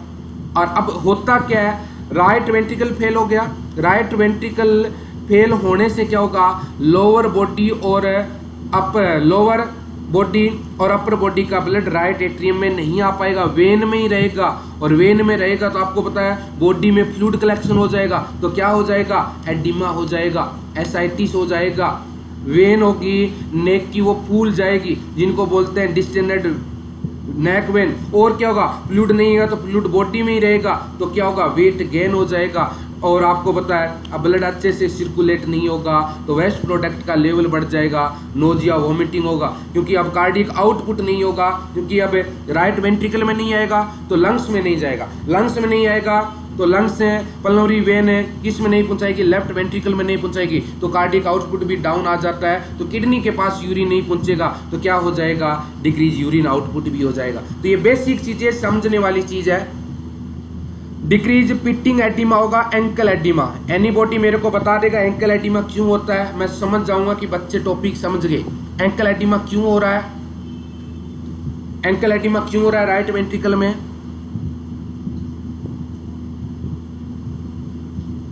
सुन लो। एंकल एडिमा यूरिन आउटपुट से नहीं होगा बच्चे, देखो थोड़ा समझने की कोशिश करो, थोड़े से समझने की कोशिश करो। एंकल एडिमा का होने का मतलब है लोअर बॉडी का ब्लड किस में आता है, लोअर बॉडी का ब्लड किस में आता है, राइट एट्रियम में, और राइट एट्रियम में किस में जाता है, राइट वेंट्रिकल, और वेंट्रिकल तो क्या है, फेल है। अब राइट एट्रियम से ब्लड किस में नहीं जा पाएगा, वेंट्रिकल में। अब इनफीरियर वेना के वो ब्लड लेके आएगा क्या, क्योंकि ऑलरेडी राइट एट्रियम ब्लड से भरा हुआ है, आगे ब्लड जा नहीं रहा तो बैकवर्ड फ्लो होगा, तो इनफीरियर वेना के बाद लोअर बॉडी से ब्लड नहीं लेके आएगा, जिनकी वजह से क्या हो जाएगा, लोअर ब्लड वेसल है वो डायलेट होगी, फ्लूइड क्या होगा, वापिस नहीं है तो लोअर एक्सट्रीमिटी के अंदर क्या हो जाता है, एडिमा हो जाता है। इसके अलावा एसाइटिस होगा, एसाइटिस होगा, एसाइटिस क्यों होगा, क्यों आपको पता है जितनी भी लोअर बॉडी है, लोअर बॉडी का ब्लड लीवर में आता है, लीवर से ब्लड पोर्टल वेन किस में डालती है, इन्फीरियर वेना केवा में डालती है, और इन्फीरियर वेना केवा किस में डालता है, राइट एट्रियम में डालता है, राइट एट्रियम में डालता है। अब देखो राइट एट्रियम से ब्लड वापिस आ रहा है इन्फीरियर वेना केवा, क्योंकि आगे राइट वेंट्रिकल तो क्या है, फेल बैठा है। अब क्या होगा, ये पोर्टल वेन किस में, इनफीरियर वेना केवा में ब्लड नहीं डाल पाएगी, तो inferior vena cava already blood से फुल है। अब पोर्टल वेन का प्रेशर क्या हो जाएगा, इंक्रीज हो जाता है, और इंक्रीज हो जाता है उस कंडीशन में क्या होगा, उस कंडीशन में लीवर में भी ब्लड क्या हो जाएगा, ज़्यादा होगा, और लीवर में ब्लड होने से लीवर में हिपेटाइटिस होने के चांस होते हैं, और एल्बुमिन लीवर बनाती है, एल्बुमिन बनाती है लीवर, और लीवर एल्बुमिन नहीं बना पाएगी, और एल्बुमिन की कमी होगी, ऑनकोटिक प्रेशर है जो 25 से 30 होता है वो डाउन आ जाएगा, और क्या होगा, सेल एंड टिश्यू में फ्लूइड कलेक्शन होना क्या हो जाता है, स्टार्ट हो जाता है, जिनको बोलते हैं एसाइटिस हो जाएगा। क्या हो जाएगा, एसाइटिस हो जाएगा। Tenderness in right abdomen quadrant, tendon right में क्यों होगी, राइट साइड में लीवर है, और लीवर पूरी लोअर एक्सट्रीमिटी का ब्लड कैरी करती है, और लीवर क्या होगी, डायलेट होने लग जाएगी, हिपेटोमेगाली होने लग जाएगा, और वहाँ पे क्या होगा, टेंडरनेस आनी स्टार्ट हो जाएगी।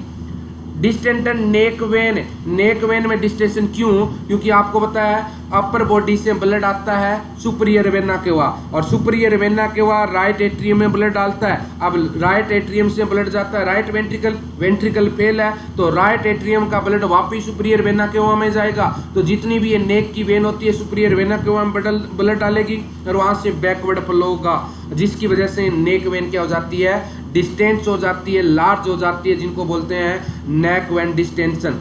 पल्स अल्टरनेस हो जाएगा, पल्स अल्टरनेस होने से भाई बात है कार्डियक आउटपुट होगा ही नहीं। अब लोअर एक्सट्रीमिटी से अपर एक्सट्रीमिटी का जो ब्लड आना चाहिए right atrium, right ventricle, lungs से लेफ्ट एट्रियम और लेफ्ट वेंट्रिकल टू बॉडी में सर्कुलेट होना चाहिए, ऐसा नहीं होगा। सेल एंड टिश्यू के अंदर ही फ्लूइड कलेक्शन हो रहा है, एसाइटिस हो रहा है, एडिमा हो रहा है, जिसकी वजह से क्या हो जाएगा, वेट गेन, वेट गेन होगा। अब लीवर है क्या होता है, किडनी के पास ब्लड नहीं पाएगा, किडनी वेस्ट मटेरियल को बाहर नहीं निकाल पाती है, तो नोजिया वॉमिटिंग होने के चांस होते हैं। डिक्रीज यूरिन आउटपुट होगा, क्योंकि कार्डियक आउटपुट डिक्रीज आता है, किडनी के पास ब्लड ही नहीं पहुंचेगा तो किडनी यूरिन आउटपुट कहाँ से करेगी। नोक्चुरल एन्यूरेसिस हो जाता है। नोक्चुरल एन्यूरेसिस का मतलब क्या होता है? नोक्चुरल, यस एनीबॉडी? नोक्चुरल एन्यूरेसिस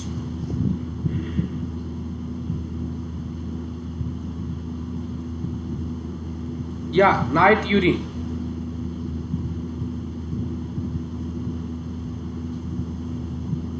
नोक्चुरल एन्यूरेसिस देखने को मिलेगा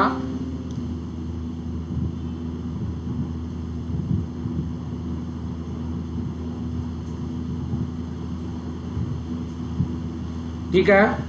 चलो आगे चलते हैं अपने नाइट में यूरिन पास आउट करना, राइट। अब यहाँ पे बच्ची दो क्वेश्चन बड़े ही प्यारे आते हैं, बड़े ही प्यारे क्वेश्चन पूछा जाता है। Early sign of cardiac heart failure, early sign of cardiac heart failure and late sign of cardiac heart failure. Early sign of cardiac heart failure, late sign of cardiac heart failure competitive exam में पूछा जाता है। Early sign क्या होगा तो आपको बताना है, क्या होगा? टेकीकार्डिया। क्या होगा? Tachycardia, tachypnea, weight gain, fatigue और स्वेटिंग। कंफ्यूज नहीं होना, पूछ ले in which of the following early sign of cardiac heart failure, तो आपको क्या बताना है? टेकीकार्डिया, टेकीपनिया, टेकीकार्डिया या अर्ली साइन में राइट के tachycardia, tachypnea, weight gain, weight gain, fatigue and sweating, fatigue and sweating. Clear है? दूसरा है यहाँ पे बच्चे लेट साइन पूछता है कार्डियक हार्ट फेल्यूर के। लेट साइन, पेलर एंड कफ आना स्टार्ट हो जाता है। क्या होगा? पेलर बॉडी कलर चेंज हो जाएगा और कफ आना क्या हो जाता है? स्टार्ट हो जाता है। तो ये लेट साइन है। तो अर्ली साइन और लेट साइन यहाँ तक क्लियर है आपका? यहाँ तक क्लियर है तो आगे का टॉपिक बिल्कुल इजी है। थोड़ा सा डायग्नोज मैनेजमेंट, देन इसके जितने क्वेश्चन आए वो सारे देखेंगे। यहाँ तक बता दो मेरे को जल्दी।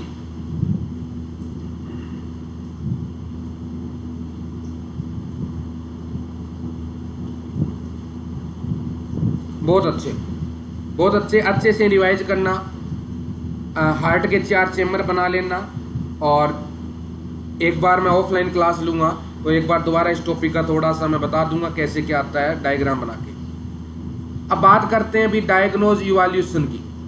डायग्नोज इवैल्यूएशन की, डायग्नोज इवैल्यूएशन की बात करें कार्डियक हार्ट फेल्यूर की अपने करके देखते हैं। सीवीपी बोलते हैं, सेंट्रल वेनस प्रेशर चेक करते हैं। क्या करते हैं?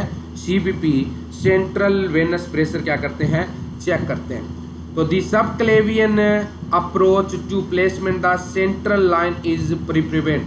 कहाँ पे करते हैं? सब क्लेवियन वेन, सब क्लेवियन वेन रहती है अपने क्या, अपने नॉर्मली क्या करते हैं? सेंट्रल वेनस प्रेशर चेक करते हैं। कहाँ पे? सब क्लेवियन अप्रोच के पास। तो देखें यहाँ पे CVP is the pressure with the superior vena cava and right atrium. कहाँ का प्रेशर चेक करते हैं अपने CVP में? सुपीरियर वेना केवा या right atrium. Tip of catheter किस में डालते हैं? या तो सुपीरियर वेना केवा या राइट एट्रियम में डालते हैं। तो राइट एट्रियम कहाँ पे सिचुएटेड होता है ये आपको भी पता है। Situated in mid axillary line, 4th intercostal space. So during procedure 0 point of manometer should be adjust to right atrium. बोले तो mid axillary line, mid axillary line है ना, एक्जिला वाली बॉल बोल रहा है। तो यहाँ पे मैनोमीटर, क्योंकि जब भी प्रेशर मेंटेन करते हैं तो इसके आगे मैनोमीटर लगा होता है जो रीडिंग बनाता है। क्लियर है? तो कहाँ से इंसर्ट किसके थ्रू करते हैं? सब क्लेवियन वेन के थ्रू। कहाँ पे जाएगा?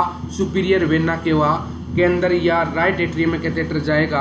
और कैथेटर के आगे क्या लगा होता है? मैनोमीटर होता है। क्या बताएगा ये बताता है नॉर्मल CVP। नॉर्मल CVP कितना होता है? ध्यान रखना बच्चे, 3 से 8 होता है, 3 से 8 होता है।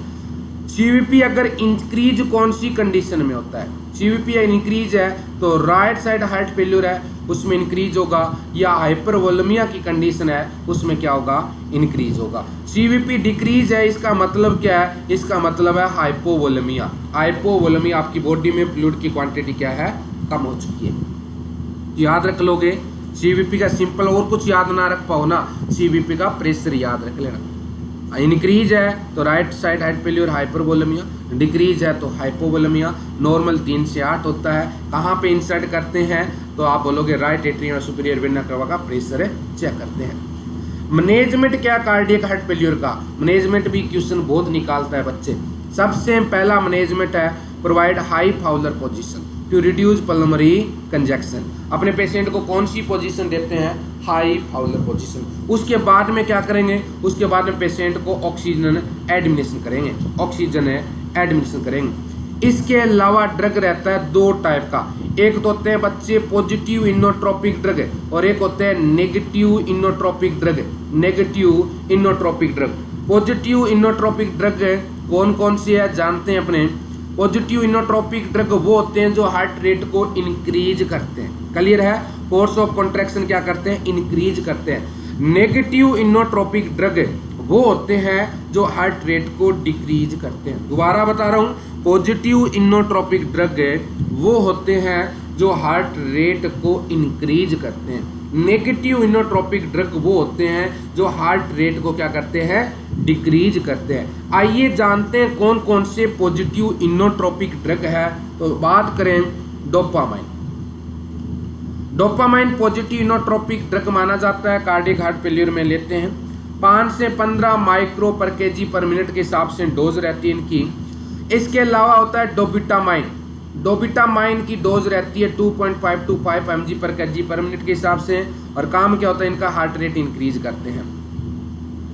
इसके अलावा एमरीनोन, एमरीनोन है, इनकी डोज रहती है 0.5 to 1 mg पर केजी पर मिनट। राइट ससिमोन है बच्चे, यहाँ पे एट्रोमिन, एड्रेनलिन, नॉरएड्रेनलिन वो भी हार्ट रेट इंक्रीज करते हैं, उनको भी पॉजिटिव इनोट्रोपिक कैटेगरी में इंक्लूड किया जाता है, पॉजिटिव इनोट्रोपिक कैटेगरी में इंक्लूड किया जाता है। तो ये भी बात ध्यान रखना, एट्रोपिन हो, एपिनेफ्रिन हो, norepinephrine, epinephrine, norepinephrine that is known as precursor of the sympathetic nervous system, heart rate increase करते हैं। एपिनेफ्रिन, नॉरएपिनेफ्रिन को स्ट्रेस हार्मोन बोलते हैं। एपिनेफ्रिन, नॉरएपिनेफ्रिन को फाइट और फ्लाइट रिस्पॉन्स के लिए जाना जाता है, क्लियर है, राइट।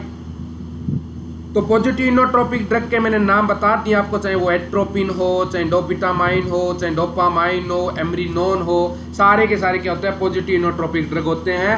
तब लेते हैं जब किसी पर्सन की हार्ट रेट क्या होती है, डिक्रीज होती है। हाँ, अगर किसी पर्सन की हार्ट रेट ज़्यादा हो तो उस कंडीशन में कौन सा देते हैं, उस कंडीशन में देंगे डिजॉक्सिन, जिनको बोलते हैं नेगेटिव इनोट्रोपिक ड्रग, जो जिसका काम है हार्ट रेट को क्या करना, डिक्रीज करना। डिजॉक्सिन बहुत ज़्यादा इंपॉर्टेंट डाटा है और डिजॉक्सिन से क्वेश्चन निकलते हैं। नॉर्मल रेंज पूछी जाती है डिजॉक्सिन की, नॉर्मल रेंज पूछी जाती है डिजॉक्सिन की, आपको बताना कितनी होती है, 0.5 to 1.5 नैनोग्राम पर decilitre. Digoxin and creatinine, bilirubin तीनों की सेम होती है, लेकिन वहाँ पे mg आता है, डिजॉक्सिन में नैनोग्राम आता है, इतना सा डिफरेंस है। डिजॉक्सिन टॉक्सिसिटी कब बोलते हैं, जब डिजॉक्सिन का लेवल 2 नैनोग्राम पर डेसीलीटर से ज़्यादा चला जाता है। और ध्यान रखना, सिंपल सा बता दूं, एक आयन है जो डिजॉक्सिन टॉक्सिसिटी को न्यूनता देता है, एक आयन है जो डिजॉक्सिन टॉक्सिसिटी को न्यूनता देता है, उस आयन का नाम है potassium. Hypokalemia it mean potassium की कमी, हाइपरकैलेमिया इट मीन्स पोटेशियम का लेवल ज़्यादा। Hypokalemia can cause digoxin toxicity, और डिजॉक्सिन टॉक्सिसिटी होने के बाद क्या हो जाता है, सेल के अंदर जो पोटेशियम होता है, डिजॉक्सिन उसको ब्लड में बाहर भेज देता है, जिनकी वजह से क्या हो जाता है, हाइपरकैलेमिया। 2 कंडीशन है, हाइपोकैलेमिया तो करता है डिजॉक्सिन टॉक्सिसिटी, और डिजॉक्सिन टॉक्सिसिटी क्या कर देती है, हाइपरकैलेमिया कर देती है। यही नेक्स्ट क्वेश्चन आपके लिए। Analysis ABG result for electrolyte imbalance, especially potassium, because hypokalemia can cause digoxin toxicity। क्यों? क्योंकि बच्चे सेल के अंदर रिसेप्टर पाए जाते हैं, जिन रिसेप्टर पर पोटेशियम क्या होता है, बाइंड होता है, और डिजॉक्सिन और पोटेशियम एक ही रिसेप्टर पे बाइंड होते हैं। अगर पोटेशियम का लेवल 3.5 से 5.1 है तो जो सेल के अंदर रिसेप्टर है वो खाली नहीं मिलेंगे, और खाली नहीं मिलेंगे तो डिजॉक्सिन कोई पर्सन ले रहा है तो डिजॉक्सिन सेल के अंदर जाएगा, रिसेप्टर के पास घूम के आ जाएगा, खाली नहीं बनेंगे, ब्लड के किडनी के पास आएगा, किडनी एक्सक्रीट कर देती है। लेकिन अगर पोटेशियम की कमी है तो सेल के अंदर जो रिसेप्टर है वो क्या मिलेंगे, क्योंकि कमी है तो सेल के अंदर जो रिसेप्टर है उस पर पोटेशियम नहीं मिलेगा, रिसेप्टर खाली मिलेंगे। खाली रिसेप्टर पे क्या मिल जाएगा, पोटेशियम की जगह बाइंड हो जाएगा डिजॉक्सिन। क्या हो जाएगा, बाइंड हो जाएगा, और बाइंड हो जाएगा तो क्या होगा, डिजॉक्सिन टॉक्सिसिटी हो जाएगी। अब उन्हीं रिसेप्टर के ऊपर क्या होगा, डिजॉक्सिन बाइंड होने पे कुछ रिसेप्टर पे पोटेशियम बना रहता है, उन पोटेशियम को क्या करता है, जबरदस्ती सेल के अंदर से ब्लड में भेज देता है। कौन, डिजॉक्सिन है। तो डिजॉक्सिन टॉक्सिसिटी होने के बाद क्या हो जाता है, हाइपरकैलेमिया, क्योंकि ब्लड में क्या हो जाता है, पोटेशियम का लेवल है वो इंक्रीज हो जाता है, पोटेशियम का लेवल है इंक्रीज हो जाता है। तो इस बात का ध्यान रखना। तो ये क्वेश्चन आता है, hypokalemia can cause digoxin toxicity and digoxin toxicity can cause hyperkalemia. Hypokalemia करता है डिजॉक्सिन टॉक्सिसिटी, और डिजॉक्सिन टॉक्सिसिटी होने से क्या हो जाता है, हाइपरकैलेमिया, पोटेशियम का लेवल है वो क्या हो जाता है, इंक्रीज हो जाता है। यहाँ तक आई बात समझ में, ये बहुत बड़ी बहुत ही डूंगी बात बताई है, क्वेश्चन पूछा जाता है, दिमाग में बिठा लेना ये बात, कहीं ये ना हो क्वेश्चन गलत करके आ जाओ, बाद में बोलो सर ये तो गलत हो गया, गला बैठ जाता है मेरा भी बोलते बोलते, क्वेश्चन गलत नहीं करना, ठीक है। अब नेक्स्ट बात करें, एडमिनिस्ट्रेशन डिजिटलिस। डिजिटलिस बोले तो like digoxin most commonly prescribed, किस लिए देते हैं, डिजॉक्सिन का काम क्या है बॉडी में, ये क्वेश्चन कॉम्पिटिटिव एग्जाम में आता है। पहला काम देख लो डिजॉक्सिन का, इंक्रीज कार्डियक आउटपुट। क्या करता है ये, डिजॉक्सिन कार्डियक आउटपुट को इंक्रीज करता है, ये दिमाग में बिठा लेना बात। दूसरा काम है इसका, इंक्रीज मायोकार्डियल कॉन्ट्रैक्टिविटी। मायोकार्डियल है कॉन्ट्रैक्टिविटी, ये क्वेश्चन पूछा हुआ है, इंक्रीज मायोकार्डियल कॉन्ट्रैक्टिविटी आया हुआ क्वेश्चन है बच्चे कि डिजॉक्सिन का काम क्या होता है, मायोकार्डियम लेयर को कॉन्ट्रैक्शन करवाता है, और क्या करवाता है, डिक्रीज हार्ट रेट, ब्रेडिकार्डिया करता है ये। और किस में लेते हैं ये, ऑर्ट्रियल फिब्रिलेशन। ऑर्ट्रियल फिब्रिलेशन में नॉर्मली इसका क्या करते हैं, यूज करते हैं। सुप्रावेंट्रिकुलर टेकिकार्डिया, सुप्रावेंट्रिकुलर टेकिकार्डिया 100 से जब बीट ज़्यादा चली जाती है उसमें भी डिजॉक्सिन का अपने क्या करते हैं, यूज करते हैं। अब बात करें अपने नेवर गिव डिजॉक्सिन।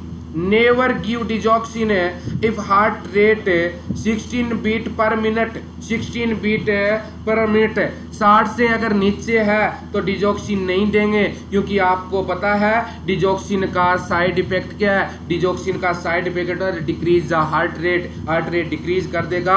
और जब भी डिजॉक्सिन देते हैं तो उससे पहले क्या चेक करते हैं, एपिकल पल्स चेक करते हैं, apical heart beat for full 1 minute before drug administration. जब भी आप क्या करते हो, ये डिजॉक्सिन ड्रग देते हो तो आप क्या करते हो, एपिकल पल्स चेक करते हैं। और एपिकल पल्स कितनी देर चेक करनी होती है, 1 मिनट चेक करते हैं। अगर 1 मिनट चेक करते हैं, अगर यहाँ से इंक्रीज आ रही है 70, 80, 90 आ रही है तो दे देते हैं, 60 के अराउंड आ रही है तो ड्रग को क्या कर देंगे, विथहोल्ड कर देंगे, डॉक्टर को इन्फॉर्म कर देंगे।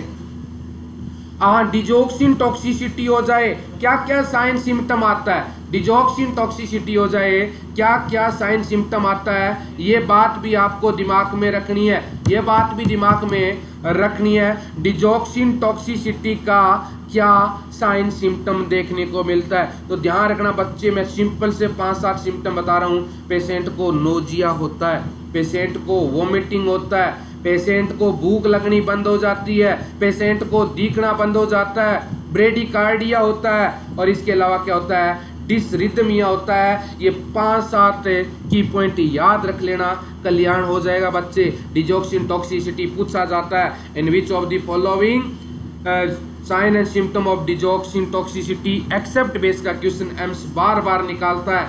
Nausea, vomiting, loss of appetite, blurred vision, bradycardia, dysrhythmia, irregular heart beat, ये सारे के सारे साइन सिम्टम क्या माने जाते हैं, तो आपको याद रखना है। अब आ जाओ नेक्स्ट क्वेश्चन के ऊपर। चलो भी, digoxin is admission intravenously to patient as drug act, dilate the coronary artery, increase myocardial contractility, decrease electrical conductivity to the heart, decrease cardiac dysrhythmia. तो आपको अभी मैं बता के आया था, बहुत अच्छे। क्या आ जाएगा राइट आंसर बच्चे? B is the right answer, B is the right answer. चलो फिर आपके पास एक नेक्स्ट क्वेश्चन और है। Main function of drug digitalis, yes, put the everybody right answer.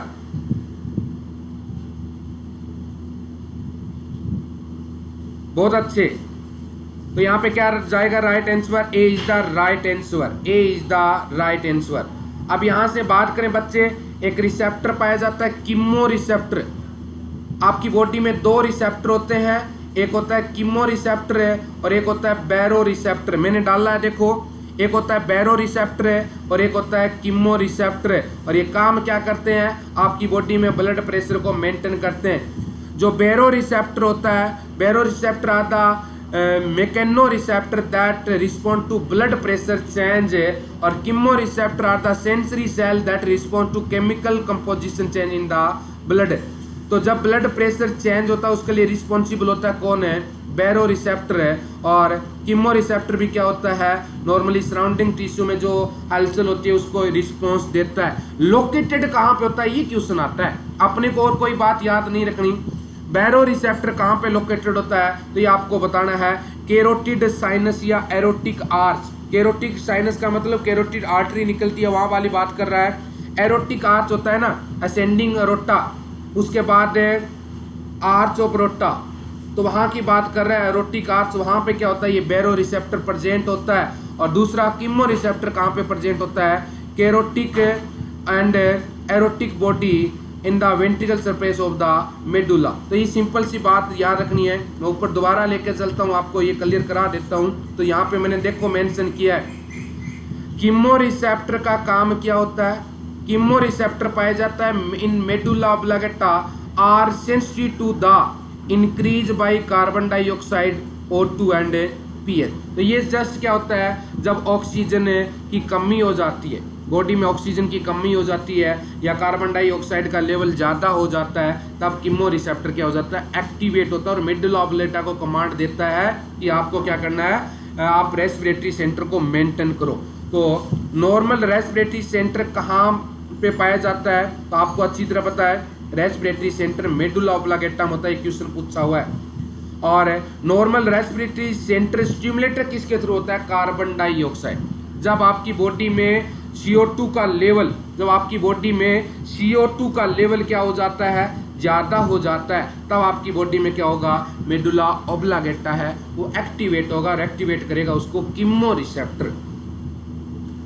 तो कीमो रिसेप्टर के बाद देखें कार्डियक रेगुलेटिंग सेंटर कहाँ पे होता है? तो medulla oblongata. Heart rate maintain कौन करता है? Cardiac regulating centre. तो वो कहाँ पे सिचुएटेड होता है? तो आपको बताना है मेडुला ऑब्लांगेटा में होता है।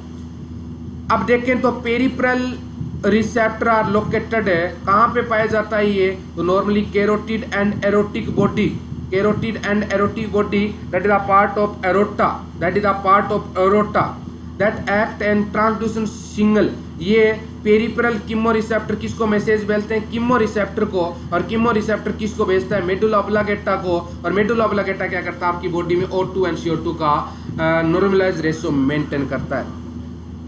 तो fall in partial pressure of CO2 stimulate peripheral chemo receptor है, ठीक है। और बेरो रिसेप्टर कहाँ पे पाया जाता है? बेरो रिसेप्टर तो क्या करता है? ब्लड प्रेशर को मेंटेन करता है। और कीमो रिसेप्टर क्या करता है? आपकी बॉडी में O2 एंड CO2 के लेवल को क्या करता है? मेंटेन करता है। दिमाग आई समझ में? चार चीज बताइए बच्चे। कीमो रिसेप्टर होता है आपकी बॉडी में CO2, O2, pH को मेंटेन करता है। बेरो रिसेप्टर होता है आपकी बॉडी में ब्लड प्रेशर को मेंटेन करता है। रेस्पिरेटरी सेंटर मेडुला ऑब्लांगेटा में पाया जाता है। कार्डियक सेंटर मेडुला ऑब्लांगेटा में पाया जाता है। रेस्पिरेटरी सेंटर को स्टिमुलेट कौन करती है? कार्बन डाइऑक्साइड करती है। क्लियर है?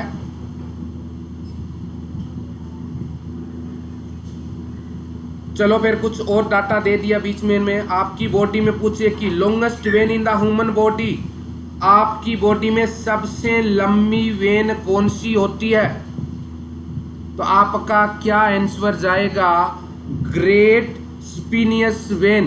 ग्रेट स्पिनियस वेन है जिनको सबसे लॉन्गेस्ट वेन के नाम से जाना जाता है। अगर आपकी बॉडी में लार्जेस्ट वेन पूछे बच्चे, एक होती है लॉन्गेस्ट, एक होता है लार्जेस्ट, लार्जेस्ट वेन पूछे तो आपका आंसर जाएगा inferior vena cava, inferior vena cava. अगर आपसे पूछे लार्जेस्ट एंड लॉन्गेस्ट आर्टरी कौन सी है तो एक ही आंसर जाता है। वेन में दो जाता है, आर्टरी में एक ही जाता है, उसका नाम है अरोटा। स्मॉलेस्ट वेन पूछे आपसे, स्मॉलेस्ट वेन पूछे तो वेन का छोटा रूप होता है वेन्यूल, वेन्यूल। और स्मॉलेस्ट आर्टरी पूछे तो आर्टरी का छोटा रूप होता है आर्ट्रियोल। और आगे जाके किस में टूटती है? कैपिलरीज।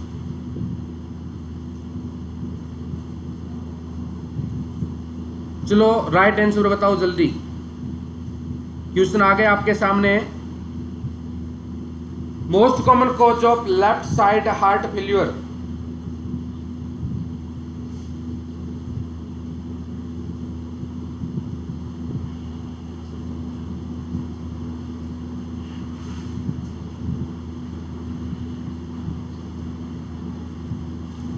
शाबाश शाबाश, बहुत अच्छे।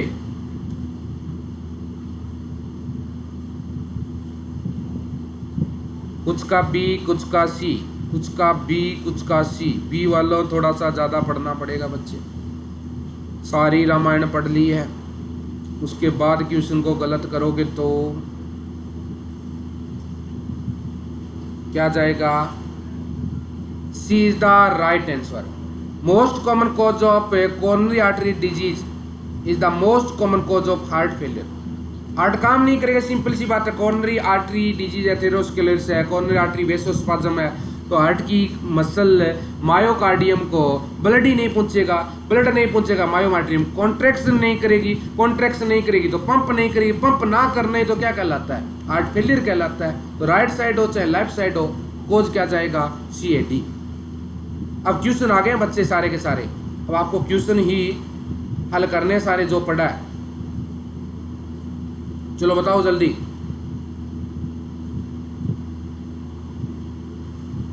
Clinical sign of left side heart failure, और लेफ्ट साइड का होता है बच्चे सारे के सारे लंग्स वाले आएंगे, सारे के सारे लंग्स वाले आएंगे।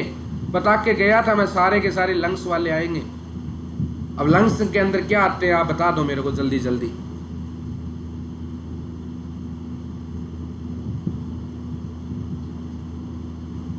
शशि मोहन है। रेस्टलेस कब बता के आया था बच्चा मैं? रेस्टलेस तो बताया ही नहीं था। कब बताया था? फ्रूटी कब बताया था? तो क्या जाएगा? राइट आंसर है। और राइट आंसर देख लो,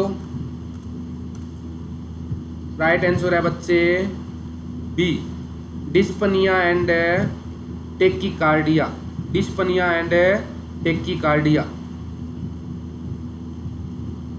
नेक्स्ट आंसर है auscultation of crackle in lungs is present in condition.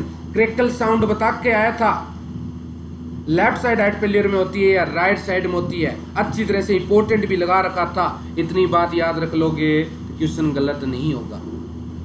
बहुत अच्छे बहुत अच्छे, सबका यहाँ पे राइट आंसर जा रहा है। तो राइट आंसर भी आपको मैं दिखा देता हूँ। तो आपका राइट आंसर क्या जाएगा? C is the right answer, C is the right answer. अब आप अपने देखते हैं नेक्स्ट क्वेश्चन।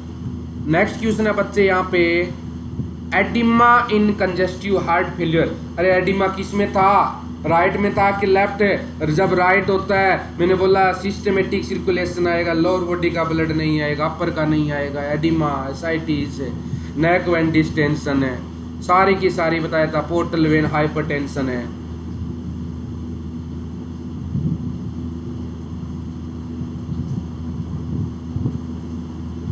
तो क्या जाएगा? डी बच्चे राइट, वेनस स्टेटेसिस, क्योंकि वेन का ब्लड हार्ट में नहीं आ पाता है, जिनकी वजह से क्या हो जाएगा? फ्लूइड कलेक्शन होना स्टार्ट हो जाता है। चलो नेक्स्ट क्वेश्चन आपके लिए, clinical manifestation involved in right side heart failure. सिर्फ क्लिनिकल मैनिफेस्टेशन से क्वेश्चन आते हैं, सारे क्वेश्चन आपके सामने राइट साइड, सारे के सारे क्वेश्चन एक साइड आपको मैं करवा रहा हूं। और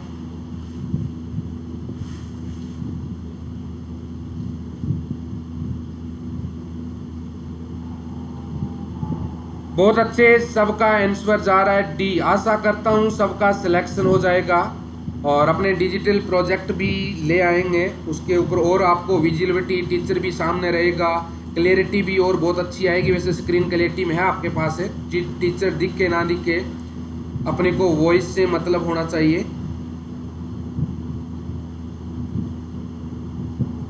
ये होता है कि एडिमा, तो आपको पता है एडिमा ओल्पिटल is the abnormal collection of fluid in certain tissue within the body.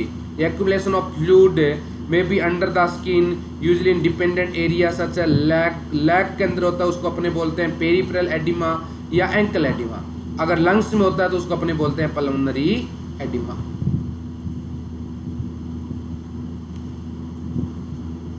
चलो बताओ next, which of the following classes of medication maximize cardiac performance in client with heart failure by increasing ventricular contractility। वो कौन सा drug देते हो जो heart rate को increase करती है, वेंट्रिकुलर की कॉन्ट्रैक्टिविटी को बढ़ाती है? बीटा ब्लॉकर भी बीपी को करता है, डायरेटिक बढ़ाता नहीं है, कैल्शियम चैनल ब्लॉकर डिक्रीज करता है, लेकिन ड्रग पड़ा है जो हार्ट की कॉन्ट्रैक्टिविटी को बढ़ाता है, हार्ट रेट इंक्रीज करता है। आपका आंसर जाएगा इनोट्रोपिक है ड्रग, कौन सा? पॉजिटिव। चलो नेक्स्ट क्वेश्चन आपके सामने, drug of choice for congestive heart failure. बहुत ही प्यारा क्वेश्चन है, स्पीड बढ़ाएंगे थोड़ी सी क्योंकि अपने सारा डाटा पढ़ लिया है, जस्ट एमसीक्यू देख रहे हैं ताकि और डबल आपकी प्रिपरेशन हो जाए। तो यहाँ पे क्या जाएगा? A is the right answer, A is the right answer.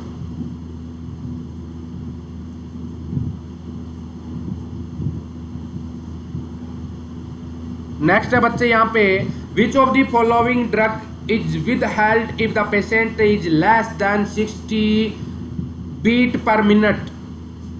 Phenytoin, adrenaline, dobutamine, digoxin. बहुत अच्छे बहुत अच्छे बहुत अच्छे। राइट आंसर क्या जाएगा? D is the right answer, D is the right answer. Next है यहाँ पे इन्फेंट 1 मिनट वेट करो बच्चा, एक बार लैपटॉप को लगा लेता हूँ चार्ज।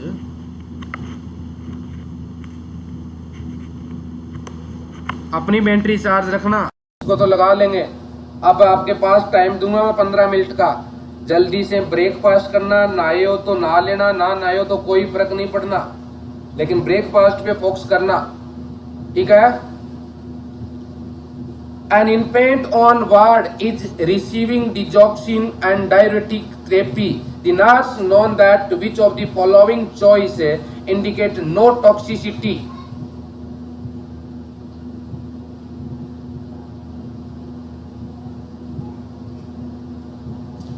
ये कह रहा है कि डिजॉक्सिन ले रहा है और डायरेटिक ले रहा है, हार्ट रेट 80 to 100 आ रही है या heart rate greater than 100, no dysrhythmia. तो बहुत ही अच्छी बात बताई और सबका राइट आंसर जा रहा है कि हार्ट रेट 100 से ऊपर जा रही है, इसका मतलब डिजॉक्सिन की कोई टॉक्सिसिटी है ही नहीं। टॉक्सिसिटी होती तो भैया डाउन आ रही है, 80 आ रही है तो डाउन जा रही है तो खतरा है। इसमें क्या है? हार्ट रेट 100 से लेस है, लेस कितनी भी हो सकती है, तो क्या जाएगा? सी। नेक्स्ट है यहाँ पे digoxin not given when the heart rate, बहुत ही अच्छा क्वेश्चन है, बहुत अच्छे। Below 60 beat per minute, A is the right answer. Next question आपके लिए, digoxin should be given in patient having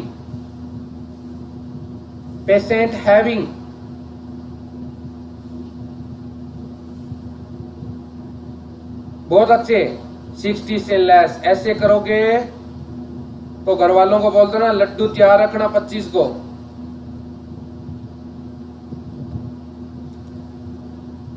next है, nurse prepare to administer digoxin to a 3-year-old child with diagnosis of congestive heart failure. The nurse note that the apical rate is 110 beat per minute. On the basis of this finding, nursing action is most appropriate. Administer the digoxin.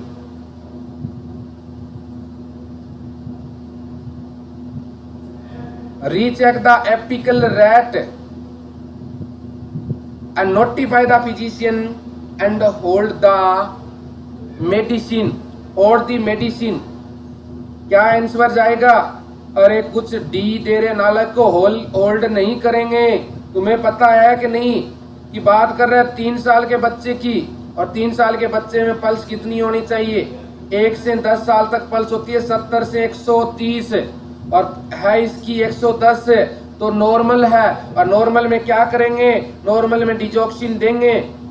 ये देख लो, इनफेंट 6 से 12 month की बात करें तो pulse rate 80 से 120 beat मानते हैं. चिल्ड्रन की 1 साल से 10 तक की बात करें अपने तो 70 से 130 बीट मानते हैं. और चिल्ड्रन 10 साल से ऊपर है तो उसकी बीट 60 से 100 मानते हैं. और वेल ट्रेनड एथलेटिक है उसकी बीट अपने 40 से 60 मानते हैं. तो ये आपका आंसर जाएगा, क्या जाएगा? ए. इस टाइप के भी क्वेश्चन आ सकते हैं. मैंने क्वेश्चन आपको पुट करवा दिया है, गलत नहीं करना. चलो नेक्स्ट बताओ.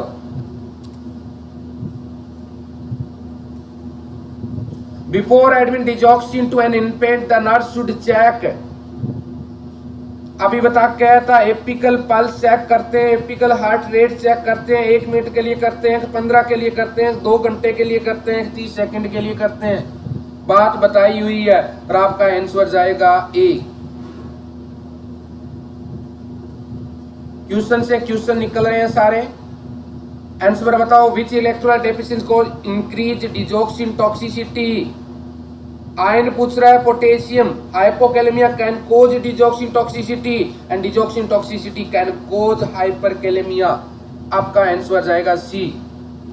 अब नेक्स्ट बच्चा पूछ रहा है आपसे कि digoxin toxicity is appear when the serum level is greater than.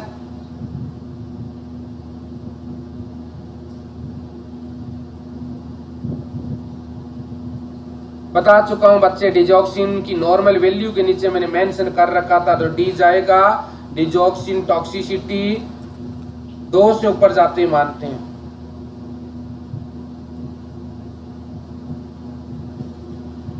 Infant should not be receive the dose of digoxin in 1 time. ये बेसिक डाटा मैंने आंसर के साथ में आपको बता दूंगा. More than 1 ml, more than 2 ml, more than 3 ml, more than 4 ml. Sonu Nehra पढ़ने लग गई आजकल, बहुत अच्छे. 1 ml से ज्यादा डोज नहीं देंगे. राइट आंसर क्या जाएगा? ए. ए. चलो नेक्स्ट बताओ. मैंने बोला था ना बहुत ही प्यारा टॉपिक है, सबसे ज्यादा क्वेश्चन निकले हुए हैं. बहुत अभी तो और क्वेश्चन पड़े हैं इसके. Nurse is preparing to admit the morphine dose of digoxin, sorry morning dose of digoxin to client with cardiac heart failure. Which data would indicate the medication is effective? Apical rate is 100 beat. Client deny having any nausea, vomiting. Client blood pressure is 120/80. Client lung sound are clear. ये cardiac heart failure है, heart rate कम ज्यादा देखने को मिलती है, लेकिन ये बता रहा है कि भी इफेक्टिव कब है? जब सिंपल सी बात है कि अगला पर्सन की बीपी नॉर्मल आ रही है तो इफेक्टिव है. तो C is the right answer. Digoxin की क्या डोज देते हैं ये भी मैं बता के आया था आपको. कितनी डोज देते हैं? 0.5 to 2 नैनोग्राम. 0.5 to 2 nanogram. क्या रहेगा? A is the right answer. A is the right answer. और देखो यहाँ पे डिजॉक्सिन टॉक्सिसिटी में करवा के आया हूँ, इसके भी आप बता दो मेरे को. Nurse should instruct patient who is to receive digoxin to report development of the following side effect. Digoxin का क्या साइड इफेक्ट है? अभी डिजॉक्सिन टॉक्सिसिटी होगी, और टॉक्सिसिटी में क्या होता है? Nausea, vomiting, loss of appetite, blood visions, डिसरिथमिया, तो इनमें से देख लो, एक दिखे उसको टिक मार दो, टिक रहा है तो लॉस ऑफ एपेटाइट बी मार दो। ये सारे पढ़ा हुआ अपने। Most common adverse effect of disease anorexia, nausea, vomiting, confusion, decrease heart rate, ठीक है, आर्ट्रियोवेंट्रिकुलर हार्ट ब्लॉक भी हो सकता है। ये सारे इसके क्या रहते हैं, साइड इफेक्ट रहते हैं। चलो नेक्स्ट क्वेश्चन है, 1 week after being hospitalized for an acute myocardial infarction, a patient report loss of appetite and feeling nauseated. Which of the following prescribed medicine next dose should be withheld? भैया आ गया side effect digoxin toxicity का, तो answer क्या जाएगा, A is the right answer, A is the right answer. ध्यान रखना 6 से 8 daily class होगी, 6 से 8 डेली क्लास होगी 23 तारीख तक। 24 को हम आपको कर देंगे बिल्कुल फ्री, तब तक मैं प्रत्येक टॉपिक पे घुमा लाऊंगा। 6 से 8 आपकी पर्टिकुलर डेली क्लासेस होगी, ठीक है, तो रेडी रहना। ये ना हो कि 7 बजे उठ रहे हो 8 बजे उठ रहे हो। While measuring central venous pressure, the 0 point of manometer adjust बता के आया था एक्सिलरी के पास क्या करते हैं, mid axillary line, mid axillary line, ये बात बताई थी। बताई हुई बातों से क्वेश्चन आए हुए हैं तो बहुत अच्छी बात है, कॉन्फिडेंस आएगा आप में definitely. For measuring centre venous pressure must the 0 point कहां पे होना चाहिए, मिड एक्सिलरी लाइन, और कहां पे होता है, फोर्थ इंटरकोस्टल स्पेस, कौन होता है, राइट एट्रियम। तो आपका आंसर क्या जाएगा, राइट एट्रियम, बताया था।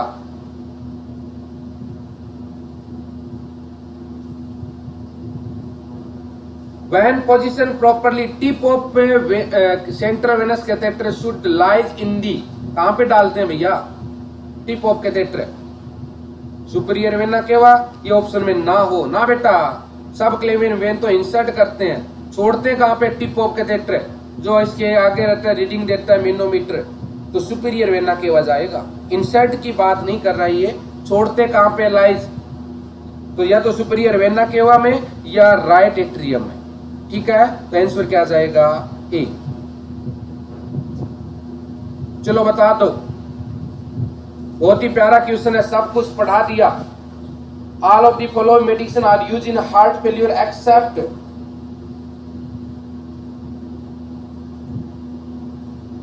सोनू नेरा कान खिंचूंगा पकड़ के मैं तेरे, गलत कर रही है क्वेश्चन। डिजॉक्सिन कैसे आएगा, मौका नहीं देगा एसएससी वाले, एक बार टिक मार दी ना, रोते रहना फिर घर पे बैठे। एक्सेप्ट क्वेश्चन पूछ रहा है बच्चे, पढ़ना पढ़ा करो। 3 सही है, एक राइट, कौन सा है, तो सी जाएगा। हिपेरिन नहीं पढ़ा आपने, सिंपल सी बात है, हिपेरिन यूज नहीं करते, नेचुरल एंटीकोगुलेंट होता है, एंटीडोट होता है इसका, प्रोटामिन सल्फेट। मास सेल्स होती है नॉर्मली, बेसोफिल सेल्स होती है जो हिपेरिन को सीक्रेट करती है आपकी बॉडी में। Dose of dopamine used to increase strength and function, अरे डोज बता के आया हूं, देखना पड़ेगा सोनू, गलती नहीं करनी, गलती करोगे तो नुकसान हो जाएगा बड़ा। 5 से 15 बता के आया था बच्चे। नेक्स्ट क्वेश्चन है, patient has the diagnose of left ventricle failure and high pulmonary pressure. The physician ordered dopamine to improve ventricular function. The nurse will know the medication is working patient.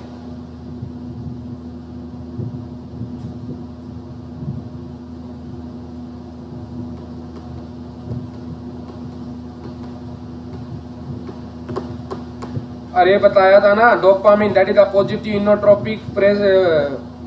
Inotropic drug, heart rate को increase करेगा तो BP भी increase होगी, तो pulse pressure क्या होगा, rise हो रहा है, इसका मतलब पॉजिटिव इनोट्रोपिक ड्रग है। Which of the following condition is most closely associated with weight gain, nausea, decreased urine output? अरे राइट है कि लेफ्ट, राइट है कि लेफ्ट, बताया था ना, राइट, दिमाग में बिठा लेना, बहुत अच्छे बहुत अच्छे। D is the right answer, D is the right answer.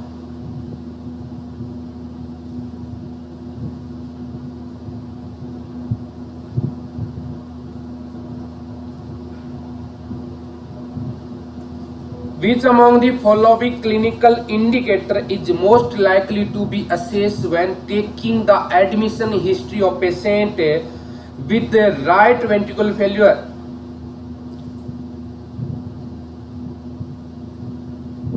Following indicator is most likely to be assessed when admission history of patient with the right ventricular failure.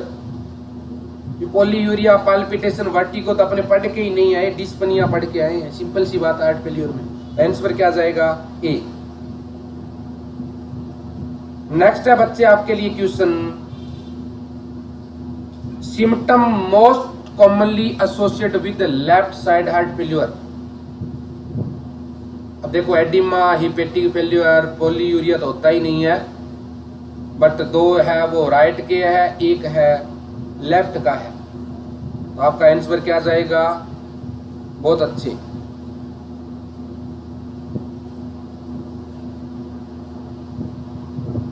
ए। अब ये जो क्वेश्चन बता देगा ना, मैं मान जाऊंगा कि बच्चा पढ़ता है। Which of the following therapy effect is expected with digoxin administration? आप डिजॉक्सिन ड्रग देते हो तो क्या आएगा? ये आंसर दे तो एसएससी में सिलेक्शन के चांस बढ़ जाएंगे।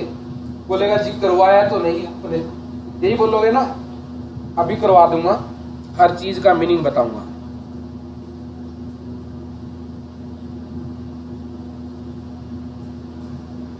आंसर दिख तो नहीं रहा क्या नीचे से तुमको?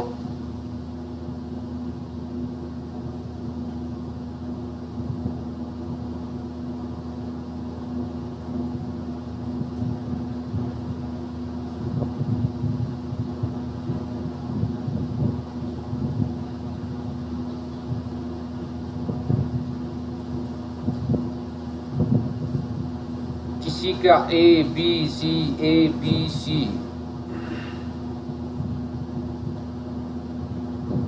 कौशलिया चोरी पढ़ ले तू, कुछ ना पढ़ा, ट्यूशन कराया हुआ है ऑफलाइन क्लास में।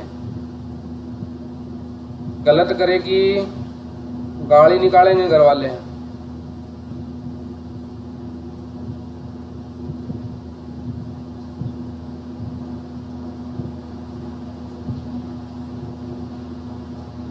चलो आ जाओ। तो राइट आंसर है बच्चे इसका सी।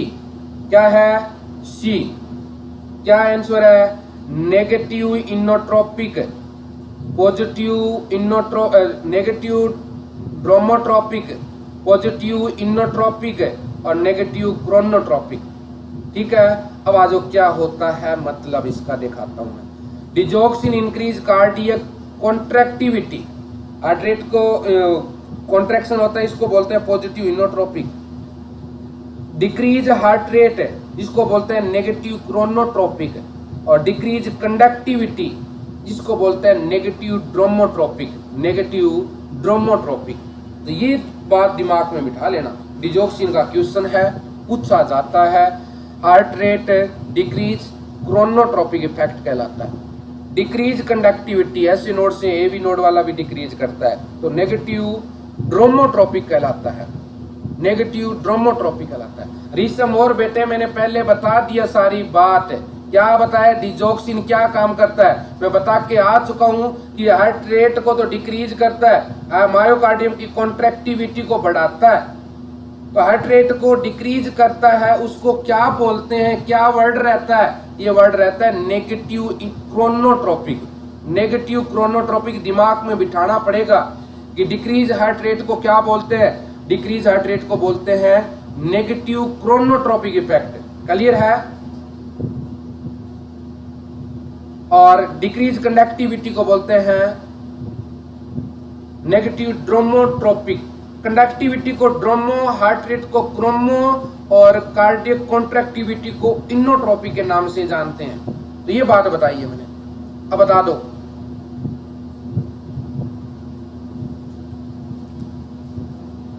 Side effect of digoxin